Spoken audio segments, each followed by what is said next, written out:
안녕하세요. 또 만났습니다. 반갑죠?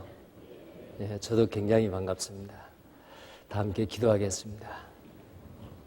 우주 만물을 창조하신 살아계신 하나님, 또한 인류 역사를 주관하시고 이 땅에 태어난 천하보다 귀한 한 사람 한 사람을 버리지 아니하시고 끝까지 사랑하셔서 기다리시고 영원한 생명을 주셔서 기쁨과 소망 가운데 살게 하시고 천국에서 영원히 하나님과 복을 누리게 하기를 원하신 하나님, 예배에 오신 영혼들을 이곳에 불러주시고 오늘 3일째 성경 강연에 말씀 앞으로 나오셨습니다. 한 사람도 하나님 앞에 강팍한 마음 갖지 않도록 하시고 겸손한 마음으로 하나님의 말씀을 진리로 마음에 받게 해 주옵소서. 악한 마귀가 증거된 하나님의 말씀을 혼미케 하거나 해방치 않도록 하나님께서 두루 살피시고 지켜주시고 인도해 주시옵소서. 주 예수님 이름 받들어 간절히 기도드립니다. 아멘. 성경 말씀 구약 성경 신명기 11장을 보겠습니다. 신명기 11장입니다.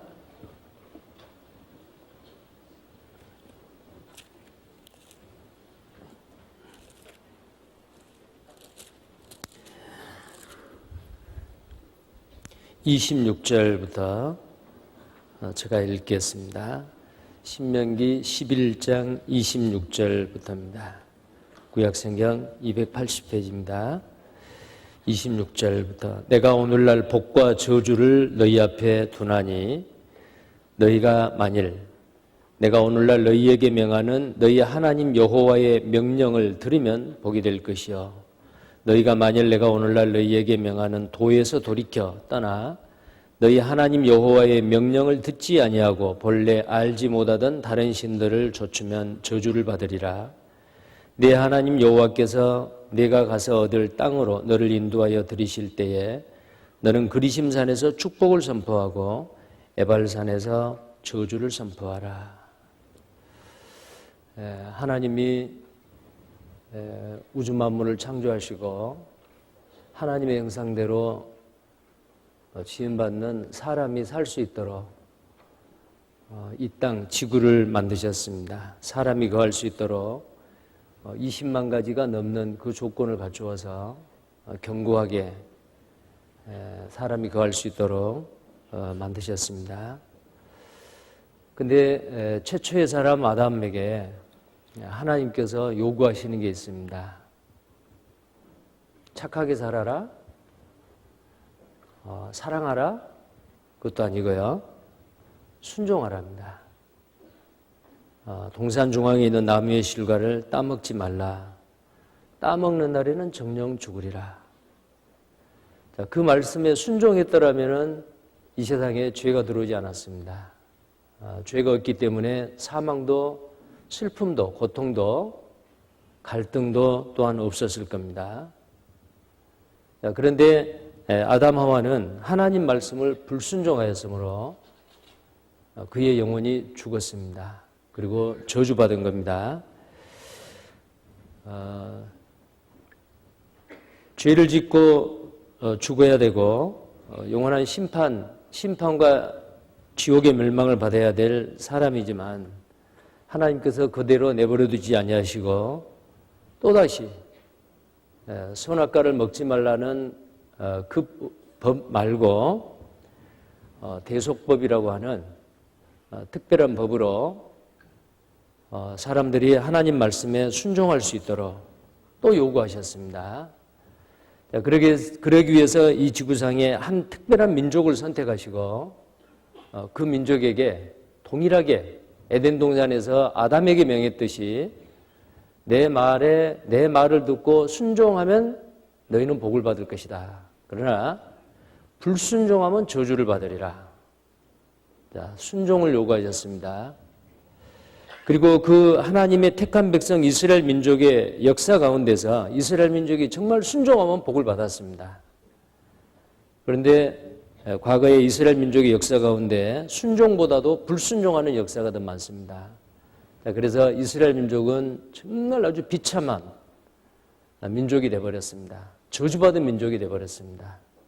택한 백성이 그렇게 되어버린 겁니다. 이유는 불순종했기 때문입니다. 그리고 이 지구상의 한 민족의 역사를 온 세상 사람들이 다 알도록 그 역사를 공개하셨습니다.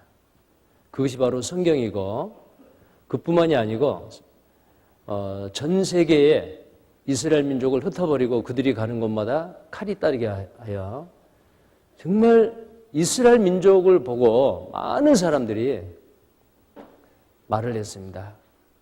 정말 저 민족이 택한 백성 맞아? 하나님이 계시다면 왜 이스라엘 민족을 제대로 내버려 두지? 하나님은 일부러 이스라엘 민족이 불순종함으로 받은 그 심판을 전 세계에 알리기 위해서 그렇습니다. 자, 그럼 우리는 이스라엘 민족의 역사를 통해서 우리가 역사를 배우는 이유는 바로 뭐냐면은 잘못된 역사를 반복하지 않는 겁니다. 타산지석이라는 말이 있죠. 다른 사람의 잘못을 보고 나는 저렇게 안 해야겠다. 그 교훈을 받는 겁니다. 자, 그래서 이스라엘 민족은 전 세계 다른 민족의 하나의 견본, 샘플 민족이 되었습니다. 그래서 오늘 읽은 이 말씀, 이스라엘 민족에게 복과 저주를 약속하는 말씀입니다. 그래서 오늘 말씀을 통해서 정말 하나님 말씀을 불순종하면, 순종하면 복을 받는데 불순종하면 어떻게 될 것인가. 자, 이런 부분을 오늘 배울 말씀을 통해서 우리는 과거의 역사에서 확인을 하고 나는 저렇게 되면 안 되겠다라는 그 마음만 먹게 된다면 오늘 3일째 성경 강연에 참석하는 것은 절대로 손해보지 않습니다. 그 교훈만 얻어도 충분하리라 생각을 합니다. 자, 어제 노아 홍수도 마찬가지였습니다. 노아 홍수도 하나님이 방주 안에 들어가라. 근데 이 세상 사람들은 먹고 마시고 시집가고 장가가는 일에 관심을 가졌지 방주 안에 들어가서 구원을 받는 것에 대해서는 관심이 없었습니다. 하나님 말씀에 불순종했죠. 노아는 계속해서 의를 전파했지만 의를 전파하는 노아의 말을 농담으로 여겼습니다. 불순종했죠. 불순종한 노아 홍수 당시에 이 세상 모든 사람들은 저주받은 겁니다. 방주 밖에서 다 익사당했죠. 이것도 역사적인 사실입니다. 자, 그 이후에 노아 홍수 이후에 큰 또 사건이 일어난 겁니다. 어떤 사건이냐? 원래는 땅이 하나였는데 땅이 갈라지는 사건이요. 창세기 1장을 보겠습니다. 원래는 바다가 하나이고 땅이 하나였다라고 성경에 기록하고 있습니다. 창세기 1장 9절 말씀입니다. 하나님이 가라사대 천하의 물이 한 곳으로 모이고 묻이 드러나라 하시매 그대로 되니라. 하나님이 묻을 땅이라 칭하시고 모인 물을 바다라 칭하시니라. 하나님의 보시기에 좋았더라. 자, 여기 보면 천하의 물이 한 곳으로 모이라. 한 곳입니다. 물이 한 곳에 모여 있는 곳을 바다라고 했다 그랬죠. 그러니까 바다가 하나예요. 그리고 묻이 드러나라 하셨습니다. 그러니까 이 묻이 드러났습니다. 이 묻을 땅이라 칭하시고 그랬어요. 그래서 이 지구에 바다가 하나이고 땅이 하나였습니다. 일대양 일대주였습니다. 그런 때가 있었습니다. 근데 노아 홍수 이후에 한 덩어리인 이 땅이 6개로 나눠진 거예요. 큰 대륙으로 나누어졌습니다. 자, 그 내용이 창세기 10장에 나오는데요. 창세기 10장을 보겠습니다. 25절. 창세기 10장 25절 말씀입니다. 에벨은 두 아들을 낳고 하나의 이름을 벨렉이라 하였으니 그때 세상이 나뉘었으며 벨렉의 아우의 이름은 욕단이며. 근데 여기에 세상이 나뉘었다라고 되어 있는데 무슨 뭐 땅을 이렇게 나눠가지고 국경선을 정했다 그런 말이 아닙니다. 이해를 돕기 위해서 역대상 1장을 보겠습니다. 구약성경 역대상 1장입니다. 동일한 기사가 역대상 1장에 나옵니다. 구약성경 역대상 1장 19절 말씀입니다. 608페이지입니다. 역대상 1장 19절 제가 읽겠습니다. 에벨은 두 아들을 낳아 하나의 이름을 벨렉이라 하였으니 이는 그때의 땅이 나뉘었으며 그 아우의 이름은 욕단이며. 자, 여기에 그 땅이 나뉘었다라는 걸 영어 성경에서는 the earth was divided라고 되어 있어요. 자, 이 지구 땅덩어리가 한 덩어리였는데 쪼개져서 나눠졌다. 이건 바로 뭘 이야기하냐면 대륙이 이동했다라는 것입니다. 성경에는 지금부터 3,500년 전 창세기에 이렇게 땅이 나누어졌다고 기록하고 있는데 1915년에 처음으로 이 성경 말씀을 들어서 사실이다라고 이야기한 사람이 있었어요. 물론 그분은 과학적인 증거에 의해서 이 대륙 이동설을 주장했습니다. 독일의 베게너라는 사람이 1915년에 원래 땅덩어리는 하나였는데 땅이 나누어져 가지고 오늘날 6개 큰 대륙이 됐다. 대륙 이동설을 주장했습니다. 1915년이니까 지금 딱 100년 전이잖아요. 근데 그때 당시 사람들은 누구도 베게너의 말을 받아들이지 않았습니다. 무시했습니다. 자, 그러다가 대륙 이동설이 인정받지 못하고 베게너라는 사람은 극지방을 탐험하다가 조난사고로 죽었습니다. 살아있는 동안에는 자기가 주장했던 그 대륙 이동설이 받아들이지 않았습니다. 근데 지금은 어때요? 우리는 학교에서 배웠죠. 성경이 사실이라는 걸 우리는 알 수가 있습니다. 자, 여기 세계 지도가 있습니다. 자, 남북 아메리카입니다. 북아메리카, 남아메리카, 아프리카 대륙, 유럽, 아시아, 오세아니아주. 자, 이렇게 여러 개의 땅으로 이렇게 나눠져 있잖아요. 자, 그런데 여기 보면은 대서양을 사이에 두고 있는데 이 두 개의 대륙이 딱 밀어붙이면은 들어가고 나오고 하는 게 딱 맞게 돼 있어요. 이것은 원래 한 덩어리였다라는 것을 그냥 알 수가 있거든요. 여기 보십시다. 지구 대륙은 한 덩어리였다. 성경에 나와 있는 말씀대로입니다. 대륙은 한 덩어리였다. 1915년 독일의 베게너가 주장을 했습니다. 원래 땅은 한 덩어리였는데 이렇게 나눠진 거다라고요. 자, 바로 이분입니다. 원래는 이렇게 한 덩어리였는데 땅이 점점 나눠졌다. 그걸 왜 알았느냐면은 땅의 모양을 통해서도 알았지만 남북 아메리카 대륙에 있는 그 동물이나 식물하고 아프리카 대륙에 있는 식물과 동물이 똑같아요. 살고 있는 그 종류가. 이런 여러 가지 정황으로 봐서 땅이 한 덩어리였다고 주장을 했거든요. 자, 그분이 주장한 내용을 한번 들어보겠습니다. 1911년 독일. 책을 훑어보고 있던 기상학자 알프레드 베게너는 뭔가를 발견했습니다. 그는 남미 대륙의 동쪽 해안과 아프리카의 서쪽 해안을 비교해보면서 두 대륙의 해안선이 딱 맞아떨어진다는 사실을 알아냈습니다. 갑자기 모든 것이 명확해졌습니다. 세상의 모든 대륙들이 처음에는 하나의 거대한 땅덩어리였다는 것을 깨달은 것입니다. 하나의 땅덩어리가 조각난 퍼즐처럼 갈라지면서 천천히 떠가다가 지금의 위치에 자리를 잡은 것입니다. 베게너는 이것을 대륙 이동설이라고 불렀습니다. 세상이 원래 하나의 거대한 땅덩어리였다는 생각을 한 사람은 베게너가 처음은 아닙니다. 하지만 이를 입증할 증거를 모아 설득력 있는 이론으로 내놓은 것은 베게너가 처음이었죠. 1911년. 그리고 이 보시면은, 자, 양대 대륙입니다. 굉장히 멀리 떨어져 있는 대륙입니다. 근데 이 대륙에 살고 있는 동물과 여기에 살고 있는 동물들이 종류가 같습니다. 자, 남아메리카와 아프리카 대륙을 밀어붙였습니다. 이렇게 거의 맞죠. 근데 여기는 해안선에서 맞춘 겁니다.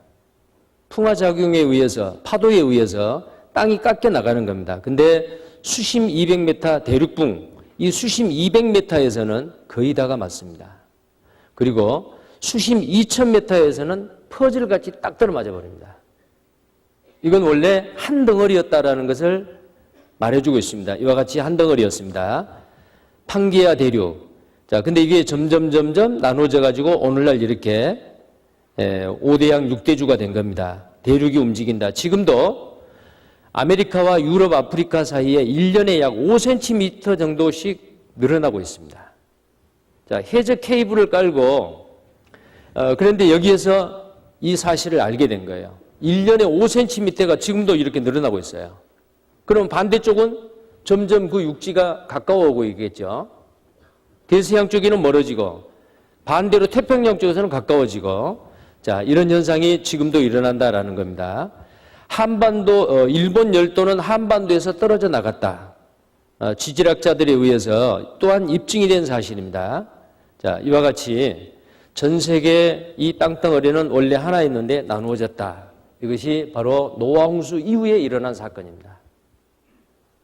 자, 그리고 창세기 11장에 보면은 사람은 어느 민족이든지 남자가 여자가 만나서 결혼하면 아이를 낳고 삽니다. 왜? 피가 하나요.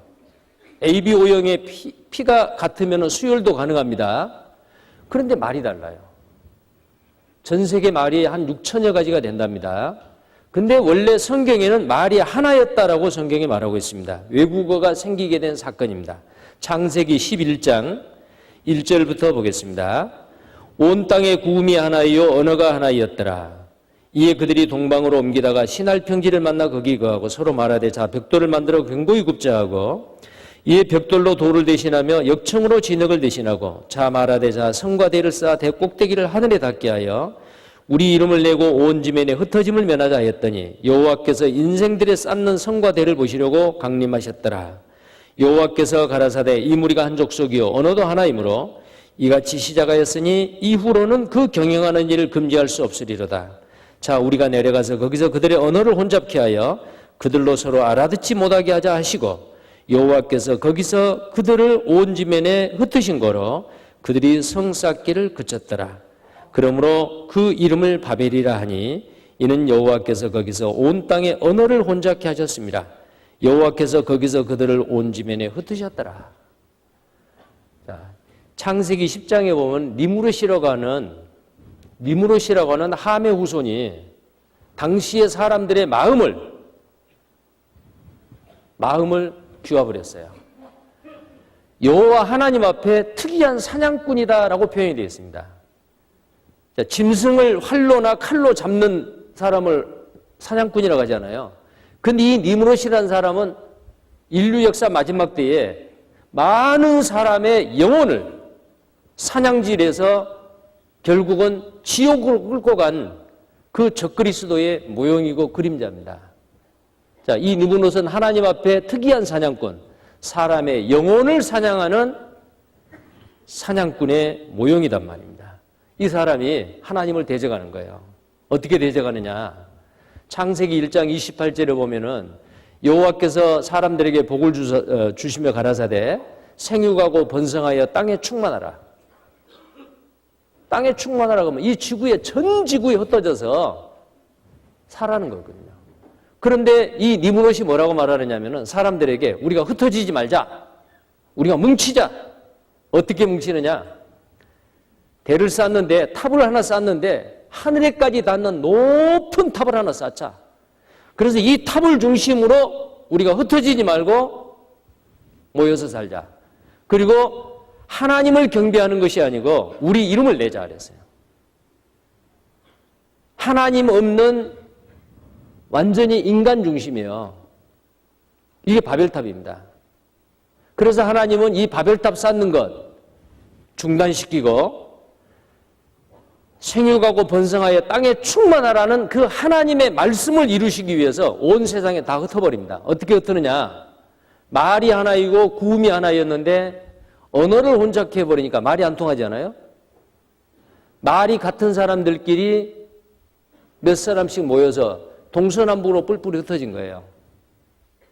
그때 우리 조상도 대한민국을 터전으로 삼고 살았던 우리 조상들도 바벨탑을 쌓던 그 자리에서 마리 같은 몇 사람이 동쪽으로 오다가 바로 이 한반도에 정착해서 사는 거예요. 또 어떤 사람은 더 동쪽으로 갔어요.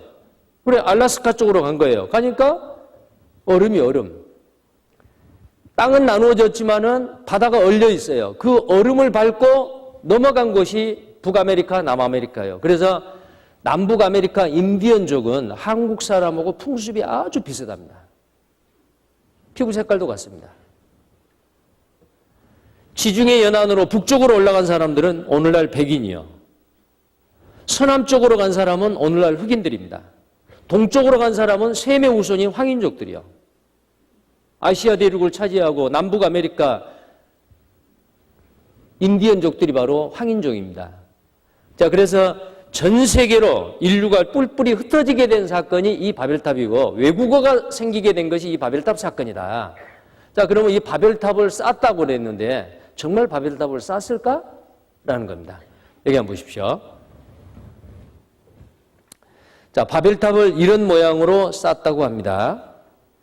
실제로 이 바벨탑을 쌓다가 중단했는데 이 바벨탑을 현장에 가서 목격을 하고 역사책에 기록해 놓은 사람이 있어요. 헤로도토스라는 그리스의 역사의 아버지라는 분이요.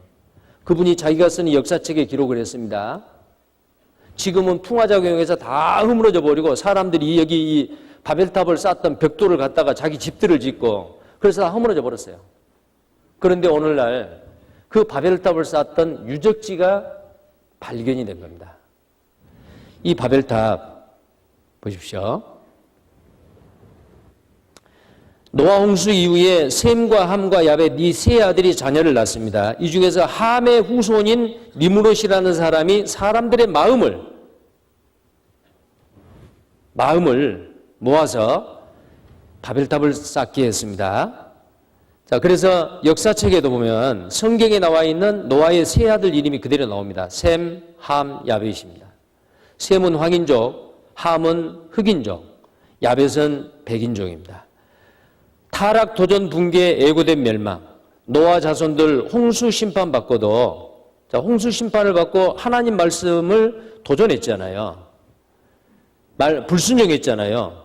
자, 그런데 노아의 자손들은 홍수 심판을 받고도 바벨탑을 건설했어요. 하늘에 닿게 쌓자 하나님의 권위에 정면 도전. 당시 이런 엄청난 규모였는데 하나님이 언어를 혼잡케 한 큰 징계를 내려서 그들이 뿔뿔이 흩어져 버렸다라는 그 기사입니다. 자, 이렇게 쌓습니다. 바벨탑은 이라크 알리 부근에 있었다. 자, 여기 보면은 1989년도 신문에 하늘에 닿게 쌓는 탑을 쌓자고 했는데 이 탑을 쌓던 그 자리가 바벨탑은 현재 탑의 기초만이 조금 남아있다. 이게 고고학자들에 의해서 발굴한 거예요. 바로 이 자리입니다. 수메르 문명 꼽힌 바벨탑의 현장 신할 평지. 자, 아직도 이와 같이 진흙 벽돌과 역청들이 섞여 있는 이 무더기들이 신할 평지에 지금도 남아 있습니다. 알렉산더 대왕이 이 탑을 다시 복원하려다가 실패했습니다. 사담 후세인이 80년도에 바벨탑을 쌓겠다고 발표를 했습니다. 근데 그해 8월 달에 이란 이라크 전쟁 1988년 7월까지 약 7년 11개월 동안 전쟁을 치렀습니다. 바벨탑을 못 쌓았죠. 그 다음에 전쟁 끝나고 나서 또 바벨탑 쌓겠다고 했습니다. 결국은 걸프 전쟁이 일어났습니다. 또 쌓겠다고 했습니다. 영국과 미국의 다국적군이 이라크를 또 공격했습니다. 북쪽 자기 고향 땅굴 속에서 숨어서 있다가 미군에 의해서 붙잡혔습니다. 전범으로 처단됐습니다. 하나님의 말씀을 도전해서 20세기 과학으로 그 기술로 바벨탑을 다시 쌓겠다고 호언장담했던 사담 후세인 그는 죽었습니다. 아마 앞으로도 이런 사람이 나타나면 하나님은 허락하시지 않을 겁니다. 왜? 하나님의 말씀은 살아있습니다. 언어를 혼잡케까지 해서 바벨탑을 못 쌓도록 했고 전세계 흩었는데 그러지 않겠습니까? 자, 자, 여기 잠깐 보시죠. 네, 여기를 보겠습니다. 하지만 콜데바이 역시 흔적도 없이 사라져버린 바벨탑만큼은 찾을 수는 없었습니다. 그러던 어느 날 그는 전혀 뜻밖의 광경을 보게 되죠. 주민들이 땅속에서 끊임없이 벽돌을 채취해가는 것을 목격한 것입니다. 콜데바이는 이곳이 바벨탑의 자리일 거라 직감했습니다. 18세기까지 여행자들은 메소포타미아 지방에서 볼 수 있는 이 벽돌탑들을 성서 속의 바벨탑이라고 생각했습니다. 성경 창세기에 바벨탑 건설에 관한 중요한 단서가 있습니다. 자, 벽돌을 단단히 구워내자. 사람들은 돌 대신 벽돌을 쓰고 흙 대신에 역청을 썼다. 진흙이나 찰흙은 메소포타미아에서 매우 흔하게 찾아볼 수 있는 건축 재료입니다. 이 지역에서는 나무나 돌 같은 것들은 찾아보기 힘들었습니다. 그래서 고대 메소포타미아 지역에서는 진흙으로 구운 벽돌로 온갖 것들을 지은 것입니다. 검고 끈적끈적한 이것이 바로 역청이라 불리는 천연 아스팔트입니다. 처음엔 무르지만 금방 단단해지면서도 접착력이 강해 건축 방수 재료는 최고죠. 예, 이와 같이 바벨탑을 쌓던 자리가 고고학자들에 의해서 발견이 됐습니다. 그리고 전 세계 언어학자들이, 유명한 언어학자들이 현대에 사용하고 있는 각 민족의 언어를 역추적을 했어요. 쭉 거슬러 올라가니까 언어의 기원이 같아요. 자, 그런 게 많이 있습니다. 자, 그 영상도 하나 보겠습니다. 예. 그 언어에 그게 갔는데요. 영어로 아버지를 뭐라고 해요? 파더 그러죠. 근데 어린아이가 할 때는 파파합니다. 그리고 영어에서 엄마를 어린아이들이 할 때 마마지요. 엄마 그래요. 근데 이번에 파키스탄을 가서 차 안에서 어떤 목사님의 그 현지 목사님의 아들이 탔어요. 이제 같이 이제 선교를 따라다니는데 차 안에서 아빠니 그래요. 아빠니. 그랬더니 그 아빠니가 뭐라고 대답을 해요. 보니까 아버지와 아들 관계요. 자, 우리는 아버지를 아빠 그러죠. 근데 파키스탄에서도 아빠 해가지고 뒤에다 니만 붙이더라고요. 아빠니. 그 엄마는 어떻게 해요? 엄마니 그런데요. 엄마니. 아하. 이 바벨탑을 쌓을 때 위에 쭉 거슬러 올라가면 말이 같았구나. 그리고 파키스탄 했을 때 스탄, 키르기스탄, 우즈베키스탄. 그 스탄이 뭔지 아시죠? 랜드요. 땅이라는 뜻이요. 수당. 자, 우리나라 땅하고 똑같죠. 그래서 그 외에도 많은 말들이 쭉 거슬러 올라가면은 원래 그 언어가 말이 하나였다라는 것을 언어학자들은 누구나 다 부인하지 아니하고 인정을 하고 있는 사실입니다. 자, 그래서 이 바벨탑을 쌓던 이 시대에 구음이 하나이요 언어가 하나이었다라는 이 말과 탑을 쌓다가 흩어졌다. 그 탑의 그 유적지를 찾아내고 그래서 이 바벨탑을 쌓던 것은 역사적인 사실이었습니다. 인간이 하나님을 도전하니까 언어를 혼잡케 해서 흩어버렸다라는 겁니다. 그런데 이때가 어떤 때냐면은 하나님 없이도 우리끼리 인간 중심으로 유토피아를 건설하자. 얼마나 교만한 거예요. 오늘날 과학이 발달하니까 하나님 안 믿어도 돼. 돈이면 최고야. 돈과 과학이 하나의 우상과 신이 되어 있습니다. 이게 바로 바벨탑이요. 바벨탑 사상입니다. 하나님 없이도 잘 사는 세상을 우리 힘으로 만들겠다라는 거거든요. 이때가 바로 하나님 없다. 하나님을 찾는 사람이 하나도 없었던 시대입니다. 어제 우리가 종교와 성경에 대해서 비교를 했죠. 종교는 사람이 하나님을 찾아가는 것이고 성경은 하나님이 인간을 찾아오는 것이라 그랬죠. 바로 이때입니다. 그래서 하나님이 하나님을 찾는 사람이 하나도 없었던 이 시대에 하나님이 사람을 찾으러 오셔요. 누구를 찾았느냐?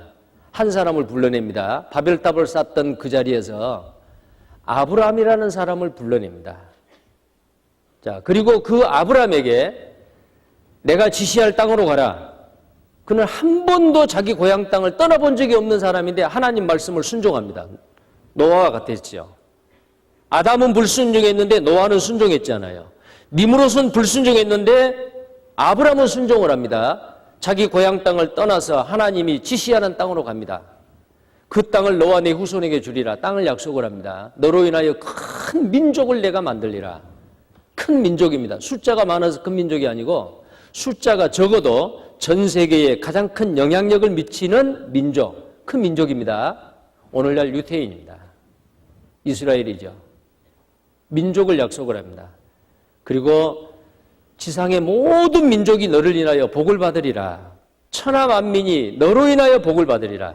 이스라엘 민족을 통해서 받는 복, 이스라엘 땅에 온 세상 사람들을 구원하실 예수 그리스도를 보내주겠다는 약속입니다. 예수 그리스도로 말미암아 온 세상 사람들이 구원을 받을 것을 약속을 합니다. 자, 그래서 한 사람을 불러내는 거예요. 창세기 12장입니다. 창세기 12장 1절을 보겠습니다. 여호와께서 아브라함에게 이르시되 너는 너의 본토 친척 아비 집을 떠나 내가 네게 지시할 땅으로 가라. 내가 너로 큰 민족을 이루고 네게 복을 주어 네 이름을 창대케 하리니 너는 복의 근원이 될지라. 너를 축복하는 자에게는 내가 복을 내리고 너를 저주하는 자에게는 내가 저주하리니 땅의 모든 족속이 너를 인하여 복을 얻을 것이니라 하신지라. 자, 아브라함을 부릅니다. 자, 그래서 그 아브라함에게 약속을 하는 거죠. 여기 보십시오. 하나님께서 아담을 만드시고 에덴 동산에 두셨는데 불순종했잖아요. 자, 그 아담의 자녀들이 많이 태어났습니다. 가인과 아벨은 하나님을 믿는 사람의 대표였는데 하나님을 믿고도 구원받지 못한 가인. 하나님을 믿고 양을 잡아서 하나님께 제사 지내므로 정말 믿음으로 구원을 받은 사람. 아벨은 가인보다 더 나은 제사를 믿음으로 드렸다. 이것은 바로 애물에 대하여 증거함이라. 가인은 땅의 소산물로 자기가 수구에서 얻은 것으로 드렸고 아벨은 양새끼를 잡아 드렸습니다. 근데 아벨은 구원받은 사람, 가인은 구원받지 못하고 지옥 가는 사람 대표입니다. 아벨이 순교로 죽었습니다. 그래서 하나님의 백성의 혈통으로 셋을 하나님이 주셨습니다. 노아는 셋의 우손입니다. 노아는 아담의 10대 손자입니다. 그때 세상을 보니까 온 세상이 죄악으로 꽉 찼습니다. 물로 세상을 심판했죠. 물로 심판하고 노아와 그의 세 아들 셈, 함, 야벳, 그의 자부, 그의 아내 8사람만 노아 방주를 타고 구원을 받았습니다. 이 셈과 함과 야벳의 그의 후손들 니므롯을 중심으로 바벨탑을 쌓았다 그랬죠. 자, 방금 전에 말씀드렸습니다. 그래서 언어를 혼잡케 하여 외국어가 생기게 하고 세상에 흩어버렸습니다. 자, 이때에 하나님이 아브라함을 불러내어서 한 민족을 형성을 한 겁니다. 자, 그 민족이 누구냐? 이스라엘입니다. 보십시오. 아브라함을 갈대아 우르에서 불러냅니다. 내가 지시할 땅으로 가라. 세상 중앙인 땅 가나안 땅이요. 민족은 이스라엘. 복은 바로 영생. 영원히 하나님과 함께 천국에서 사는 영원한 생명입니다. 자, 그 복을 주겠다라는 약속이에요. 자, 보십시오. 갈대아 우르에서 한 사람 아브라함을 부릅니다. 지시할 땅으로 가라. 가다가 하란에 머물렀습니다. 아버지 때문에 그랬어요. 그 아버지 데라가 죽었습니다. 죽자 이제 다시 자기 아내와 조카 롯을 데리고 갔습니다. 세상 중앙인 지중해 연안에 있는 오늘날 이 가나안 땅 팔레스타인, 자, 이 땅에 정착을 합니다. 자, 그래서 땅을 약속을 하고 민족을 약속을 하고 복을 약속을 했는데 세상 중앙인 이스라엘 땅이고 그 민족은 바로 오늘날 유태인입니다. 그리고 복은 그 민족에게 보내주신 육신을 입고 이 땅에 오신 하나님의 아들 예수 그리스도 이스라엘 땅에 오셔서 온 세상 사람들의 죄를 담당하시고 십자가에 피 흘려 죽으시고 부활하심으로 우리는 아무 하는 일이 없어도 예수님이 하시는 일을 믿음으로 말미암아 우리는 죄를 짓지 않는 사람으로 깨끗한 사람으로 인정해 주시고 우리를 천국으로 데려가시는 겁니다. 이보다 더 큰 복은 없죠. 자, 그래서 아브라함을 통해서 약속한 그 한 민족이 바로 누구냐면 이스라엘 민족인데, 자, 이 이스라엘 민족은 선민, 택한 백성이라고 말합니다. 자, 이스라엘 민족을 선택한 이유가 있습니다. 여러 가지가 있는데 여기 보십시오. 하나님을 증거하는 여호와 증인이다 그랬어요. 자, 여기 보시면 바로 이 화면에 말씀을 보겠습니다. 10절을 같이 읽겠습니다. 나 여호와가 말하노라 너희는 나의 증인 나의 종으로 택함을 입었나니 이는 너희로 나를 알고 믿으며 내가 그인 줄 깨닫게 하려 함이라. 나의 전에 지음을 받은 신이 없었느니라 나의 후에도 없으리라. 자, 이스라엘 백성들을 선택해서 하나님이 이스라엘 백성에게 가는 말이요. 이사야 43장 10절 말씀인데 1절에 야곱아 이스라엘아 너는 내 것이라 이렇게 말씀하셔요. 그리고 10절에 나 여호와가 말하노라 너희는 나의 증인이다. 나는 여호와다. 그래서 이 지구상의 많은 민족 중에서 여호와 증인이 될 수 있는 민족은 이스라엘 민족이요. 혹시 한국 사람으로 돌아다니면서 오란데 없이 부지런히 돌아다니는 분들이 계시죠. 집집마다 가까워 방문하면서 뭐 책도 팔고 나중에 알고 보면 자기들이 여호와 증인이래요. 가짜입니다. 가짜예요. 여호와 증인은 이스라엘 민족입니다. 자, 그 다음에요. 두 번째 하나님께서 이스라엘 민족을 선택한 이유와 목적이 있습니다. 모든 민족 중에 수요가 가장 적습니다. 우리나라 남북한을 합해서 5분의 1밖에 안 돼요. 아주 수요가 적습니다. 여기 보시면 제가 읽겠습니다. 신명기 7장 6절에서 7절까지입니다. 너는 여호와 내 하나님의 성민이라. 내 하나님 여호와께서 지상 만민 중에서 너를 자기 기업의 백성으로 택하셨나니 여호와께서 너희를 기뻐하시고 너희를 택하심은 너희가 다른 민족보다 수요가 많은 연고가 아니라 여기서부터 같이 읽겠습니다. 너희는 모든 민족 중에 가장 적으니라. 자, 이스라엘 민족 유태인은 지상의 모든 민족 중에 가장 적은 민족이다. 근데 놀랍게도 가장 적은 민족을 들어서 하나님이 기적과 이적으로 강대한 나라하고 전쟁해서 이스라엘 민족이 이기게 만들어요. 그러면은 온 세상 사람들은 야, 이스라엘 민족의 배후에는 정말 전능하신 하나님이 계시는구나. 하나님을 알게 되는 거거든요. 그래서 여호와 증인이요. 자, 그 다음에 세 번째로는 이스라엘 백성들을 선택한 이유가 뭐냐면은 말씀을 맡기는 거예요. 신구약 성경은 유태인이 기록했습니다. 이스라엘 민족에게 이 말씀을 맡기는 거예요. 유대인의 나음이 무엇이고 할례의 유익이 무엇이냐. 범사에 많으니 첫째는 저희가 하나님의 말씀을 맡았습니다. 로마서 3장 1절에 그런 말씀이 있습니다. 그 다음에 네 번째로는 예수님이 오시는 모체예요. 자, 예수님은 한국 땅에 오시지 않습니다. 중국에도 오지 않습니다. 이스라엘 땅에 오십니다. 이미 2000년 전에 오셨다가 가시고 가신 그대로 다시 오시겠다고 약속하셨는데 스가랴서에 보면은 예루살렘 동편 감람산에 예수님의 발이 설 거라고 말씀하십니다. 다시 오실 예수님, 이 지상에 재림하실 예수님은 이스라엘 땅에 다시 오십니다. 그리고 1000년 동안 이 세상을 다스립니다. 자, 그래서 예수님이 오시는 모체가 바로 로마서 9장 5절에 이스라엘 민족에게 하는 말이요.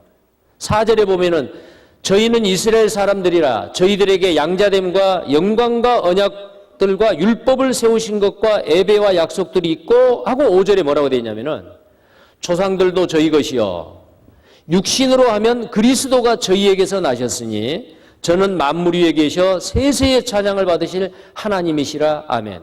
그리스도, 예수는 바로 하나님이다 그 말이에요. 하나님이 육신을 입고 이 땅에 오신 분이 바로 예수 그리스도예요. 근데 어디에 오시느냐? 저희에게 나셨다. 유대인에게.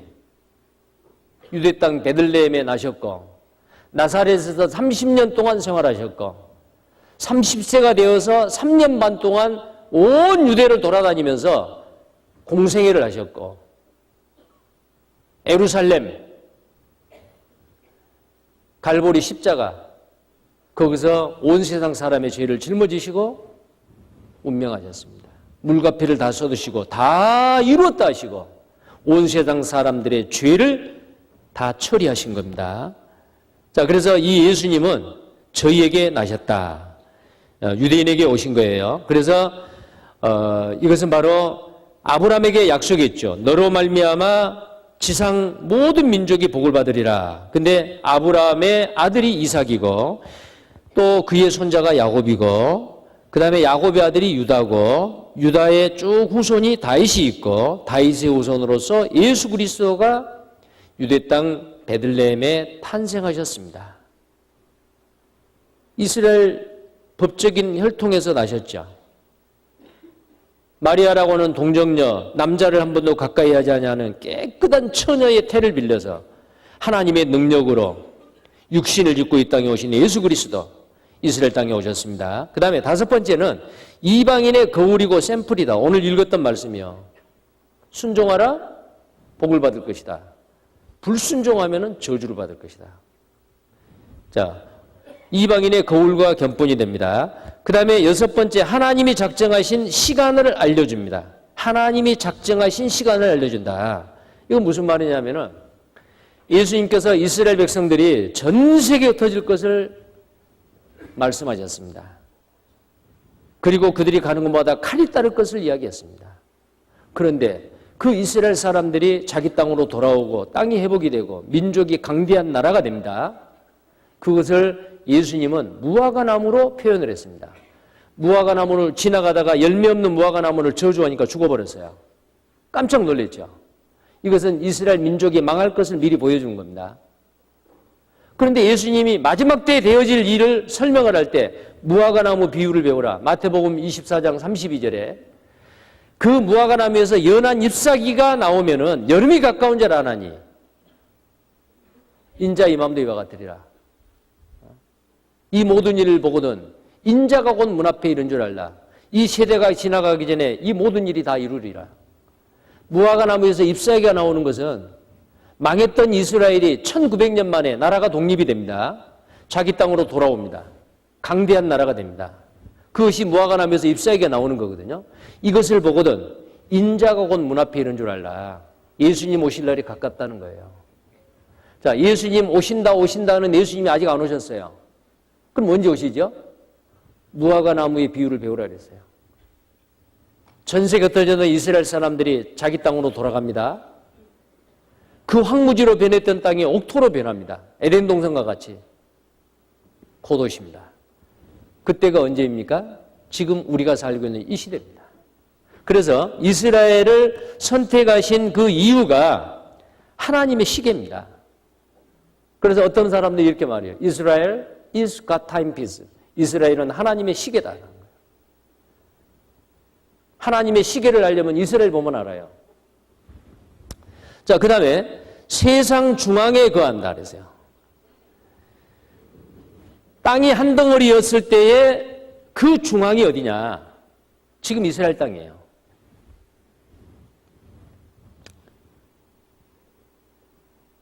그게 무슨 말이냐면요. 다시 보겠습니다. 이 세상 중앙에 거하는 민족이다. 여기 성경을 한번 확인해 보겠습니다. 에스겔 38장.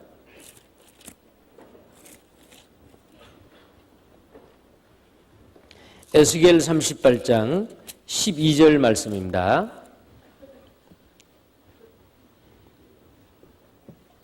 에스겔 38장 12절 말씀 같이 읽겠습니다. 물건을 겁탈하며 노략하리라 하고 네 손을 들어서 황무하였다가 지금 사람이 거처하는 땅과 열국 중에서 모여서 짐승과 재물을 얻고 세상 중앙에 거하는 백성을 치고자 할 때에 여기 보면은 전 세계 흩어졌던 유대인들이 자기 땅으로 돌아와서 평안하게 거하고 있는데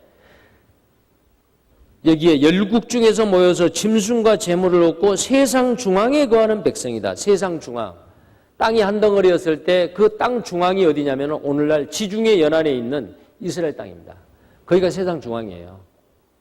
아까 대륙이동설 그 땅이 나눠졌다 할 때 땅이 한 군데로 딱 모여졌을 때 지금 이스라엘 땅에다 딱 컴퍼스를 받고요.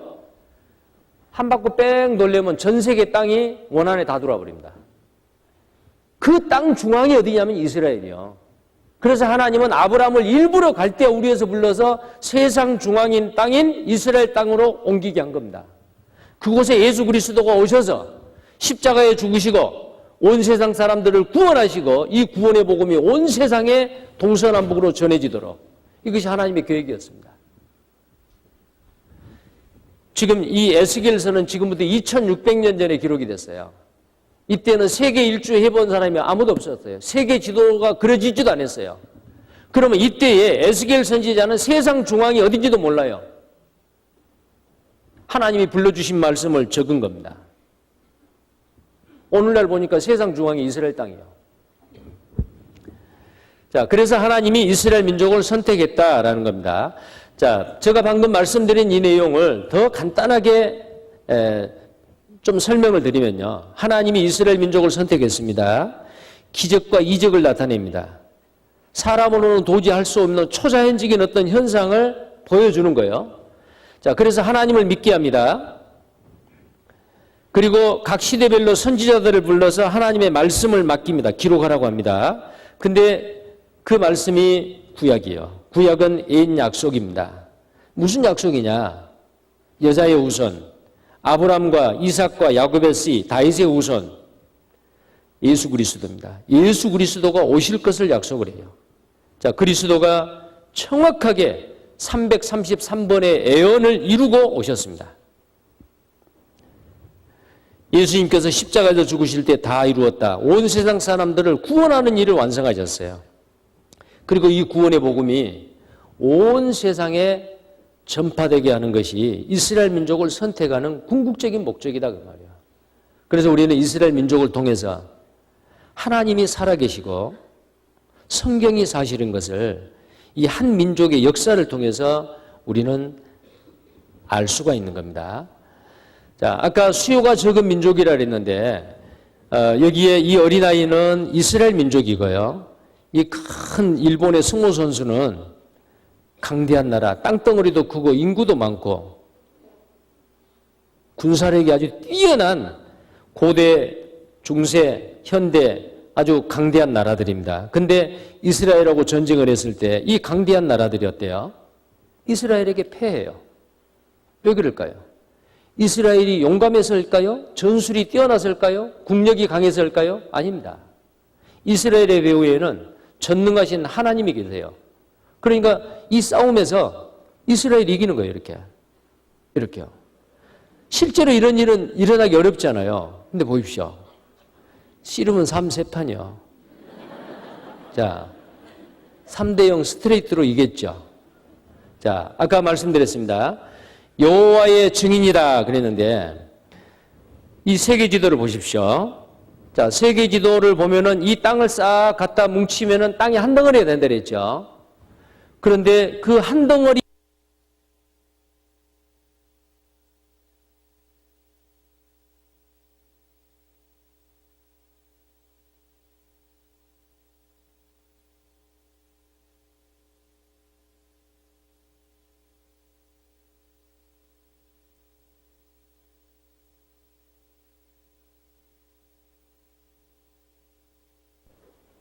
근데 아브라함에게 뭐라고 말합니까? 너는 이 땅에서 죽는데 너의 후손이 이방 나라에 가가지고 그곳에서 객이 된다.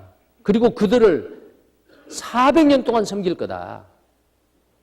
종노릇 한다 그 말이요. 그리고 4대 만에 다시 이 땅으로 돌아올 것인데 돌아올 때는 빈손으로 돌아오지 않는다. 큰 재물을 가지고 올 것이다. 이렇게 이야기를 합니다. 그런데 이때 이 애언의 말씀을 하나님 앞에 들었을 때에 이 아브라함에게는 아들이 없어요. 아들이 없는데 어떻게 후손이 생깁니까? 그런데 아브라함은 믿었습니다. 아, 하나님이 나에게 아들을 주신다고 했으니까 틀림없이 아들을 주실 거다고. 창세기 15장 여기 그 위에 있는 말씀에는 하늘의 별을 보게 합니다. 네 자손이 하늘의 별과 같이 많으리라. 믿었어요. 믿으니까 15장 6절에는 하나님이 뭐라고 말씀하셨어요? 아브라함이 믿으니 그 믿음을 의로 여기셨다라고 되어 있어요. 선하게 살고 착하게 살아서 의롭다는 게 아니고 믿으니까 의롭다고 하셨어요. 우리가 천국에 가려면 의인이 돼야 됩니다. 천국 가려면 구원받으려면 영생 얻으려면 믿음으로 의롭담을 받아야 됩니다. 아브라함이 바로 믿음의 조상이에요. 그리고 아브라함은 믿고 순종을 했습니다. 우리도 아브라함과 같이 믿고 순종해서 복받는 사람이 돼야 돼요. 근데 성경에 아브라함의 후손인 이스라엘 민족은 어땠어요? 불순종의 연속이었어요. 자, 아무튼 여기 나와 있는 이 예언의 말씀대로 아브라함의 손자대에서 아브라함의 아들이 이삭이고 그의 손자가 야곱입니다. 야곱이 12아들을 낳습니다. 그런데 그 야곱 때에 에집트로 내려간 거예요. 당시에 가장 강대한 나라 에집트로 내려갔습니다. 그 나라에 내려가가지고 30년 동안 대접받다가 400년 동안 이 말씀대로 400년 동안 노예 생활을 한 거예요. 400년 지긋지긋한 노예 생활 끝에 하나님이 모세를 불러서 애굽에 있는 에집트에 있는 이스라엘 사람들을 해방시켜 줍니다. 출애굽을 하죠. 그때 나올 때 빈손으로 안 나옵니다. 에집트에 있는 은금보와 은금 폐물과 의복과 많은 돈 나가는 그 귀금속들을 몽땅 가지고 나옵니다. 빈손으로 안 나온다 그랬죠. 큰 재물을 가지고 나온다고 말했잖아요. 그게 바로 출애굽 사건입니다. 자, 여기에 이 이스라엘 민족의 계보를 잠깐 보겠습니다. 자, 유대 민족의 계보는 아브람, 그의 아들 이삭, 그의 아들 야곱. 그러니까 아브람의 손자가 야곱인데 나중에 하나님께서 이 야곱의 이름을 이스라엘로 바꿔줘요. 그러니까 오늘날 이스라엘의 나라 이름은 사람 이름입니다. 근데 이 야곱이 12아들을 낳아요. 첫째 아들이 루벤, 시므온, 레위, 유다. 넷째 아들이 유다예요. 근데 이 유다의 혈통을 통해서 예수 그리스도가 오실 것을 약속을 합니다. 그래서 흔히 이스라엘 민족을 유태인이라고 이야기를 합니다. 유다, 유다인, 유대인, 유태인. 그런데 야곱의 네 번째 아들 이름입니다. 그런데 이 12아들 중에서 11번째 아들이 요셉이에요. 요셉. 그런데 이 야곱은 12아들 중에서 11번째 아들인 요셉을 편애를 한 겁니다. 채색 옷을 지어 입히고 아무튼 너무너무 그 아들만 좋아한 거예요. 그러니까 위에 있는 10형님이 그 자기 동생을 귀엽다라고 하는 게 아니고 눈에 가시같이 본 거예요. 아버지는 맨 요셉만 사랑하고 좋은 옷도 요셉만 만들어주고 우리는 홀대당하고 편애한 그 편애를 당했던 다른 형님들이 저 요셉을 어떻게 하면은 없애버릴까? 형제간에 그런 생각을 갖는 거예요. 거기다가 또 미운 짓을 하는 게 뭐냐면은 요셉이 꿈 이야기를 잘해요. 꿈을 잘 거예요. 어떤 꿈을 이야기했느냐? 형님들 밭에서 일을 하는데 보리단 밀단을 딱딱 묶어가지고 형님들도 다 묶었는데 내가 묶은 그 곡식단이 가운데가 있고 형님들의 묶었던 그 곡식단은 전부 다 뺑 눌러서가지고 내 곡식단은 서 있는데 형님들의 곡식단은 전부 다 숙여서 절을 하더라. 그러니까 형님들이 좋아하겠어요? 야, 그러면 동생 니한테 우리가 절한다고? 그러겠죠. 그리고 또 한 번은 꿈을 꿨는데 해와 달과 별들, 근데 해와 달과 별 11개가 뺑 둘러서더니 가운데 있는 나를 향해서 해도 달도 별도 절을 하더라. 그러니까 아버지도 문제 걸린 거예요. 야, 이놈아. 그러면 네 엄마 아빠가 네한테 절한다고? 그러나 그것을 생각 속에 뒀습니다. 이 내 아들 요셉의 꿈이 어떻게 이루어지려고 이럴까? 그런 생각을 한 거예요. 그러다가 어느 날 아버지가 요셉에게 요셉아, 네 형들이 지금 멀리 가가지고 양을 치고 있는데 양을 잘 치고 있는지 좀 보고 오너라. 심부름을 시켰어요. 그 먼 길을 갔습니다. 없어요. 사람들 보고 물어보니까 더 멀리 갔대요. 근데 그냥 돌아올 수도 있는데 책임감이 강해서 그 먼 데까지 또 찾아갔어요. 근데 멀리서 보니까 형들이 보니까 그 미운 꿈잘 꾸는 동생이 오고 있는 거예요. 죽여버리자. 아버지도 없으니까. 그런데 장자 큰형님이 죽이지는 말자. 그래가지고 이 형들이 이 요셉을 잡아가지고 옷을 벗겨서 죽이지 말고 우리 저 물이 없는 저 우물 구덩이에다가 넣어버리자. 우리 손으로는 죽이지 말자. 집어넣었어요. 근데 그대로 놔두면 죽을 것 같아. 그래서 네 번째 유다라는 형님이 야 우리 저 지나가는 저 아라비아 상인들이 있는데 미디안 상인들이 낙타에다가 짐을 싣고 장사하는 사람들이 있는데 저 사람들한테 우리 동생을 돈 주고 팔아버리자. 돈 주고 팔아버린 거예요. 나중에 이 루벤이라는 큰형님은 구덩이에다가 일단 집어넣어놓고 다른 동생들이 좀 잠잠할 때 끄집어내가지고 아버지한테 돌려보내려고 했는데 큰아들이 와서 보니까 자기 동생을 팔아버린 거예요. 이게 어떻습니까 이제?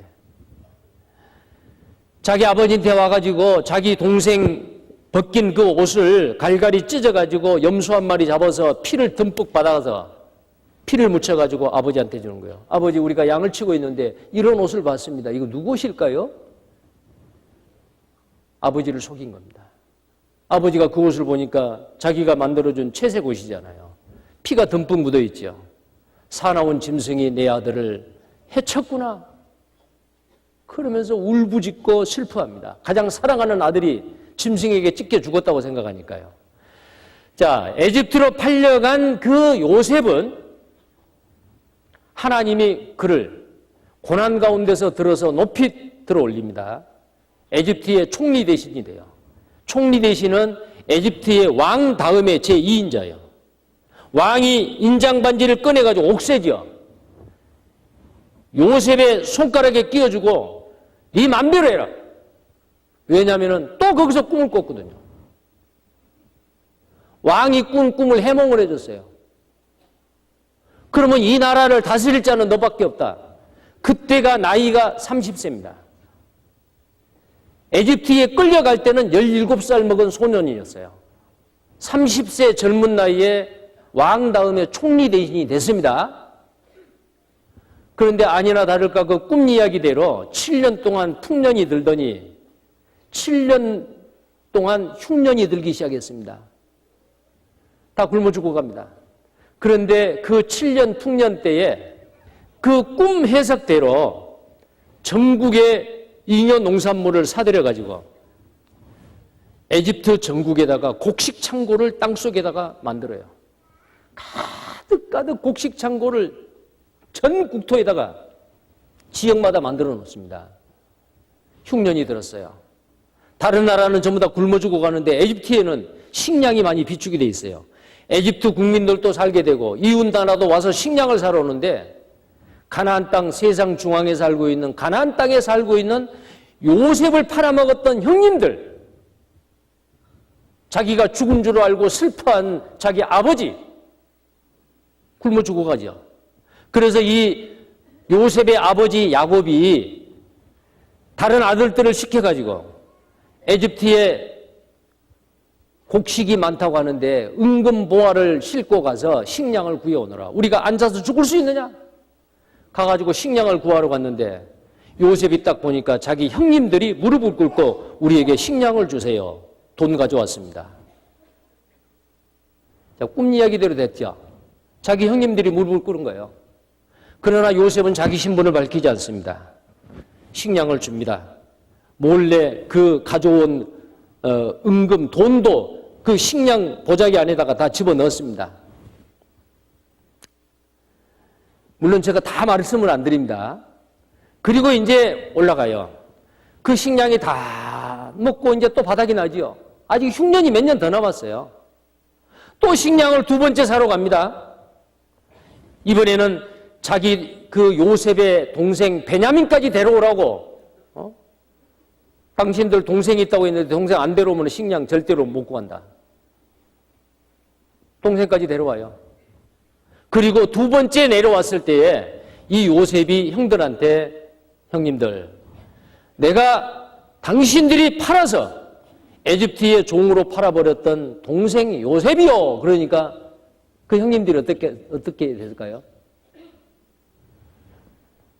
눈이 번쩍 뜨였겠죠. 이제는 우리는 죽었다. 이제 내 동생이 우리들 원수 같겠다. 그렇게 생각하는데 걱정하지 마세요. 나를 이곳에 보내신 것은 하나님이 먼저 나를 이곳에 에집트에 보내서 형님 가족들과 우리 가나안 땅에 살고 있는 아버지와 형님 가정들을 나로 인하여 부양하기 위해서 하나님이 먼저 나를 보내신 것이지 당신들이 나를 판 것이 아니요. 그 모든 것을 전부 다 용서하고 형님들 탓으로 돌린 게 아니고 하나님의 절대 주권에 의해서 내가 에집트의 종으로 팔려와서 이렇게 총리 대신까지 하고 흉년에 죽어가는 우리 가족들을 살리려고 한 것이요. 불러내립니다. 가장 비호감 고센 땅에서 30년 동안 요셉이 살아있는 동안 대접을 받아요. 왕이 허락을 합니다. 당시의 왕이. 그런데 세월이 지나서 요셉도 죽고 당시의 왕도 죽고 신하들도 죽고 또 다른 왕권이 바뀌었어요. 보니까 히브리 사람들, 그 이스라엘 사람들 보니까 건강한 거예요. 에집트 사람보다 더 인구가 불어난 거예요. 그래서 위기를 느낀 겁니다. 이방 민족이 들어왔는데 이게 점점 숫자가 많아진다. 이대로 놔두면은 다른 나라하고 적과 내통을 해가지고 만약에 우리의 정권을 전복시키고 혁명을 일으킬 수도 있다. 그러니까 이 민족을 이대로 두면 안 된다. 노예로 삼아야 된다. 노예로 삼았습니다. 그렇게 부려먹는 게 400년이요. 그런 가운데서 보니까 노예로 상하는데도 계속 인구가 불어나는 거예요. 그래서 당시에 에집트 왕이 명령을 내렸습니다. 이스라엘 사람들이 아들을 낳으면은 군인들에게 처음에는 그 산파에게 아들을 낳으면은 아기 받으러 갔다가 아들이면은 죽이고 딸이면은 살리라. 근데 그 십보라라고 하는 아이를 받는 그 산파가 다 살려버려요. 하나님이 그에게 축복해주고 그 가정에 복을 받습니다.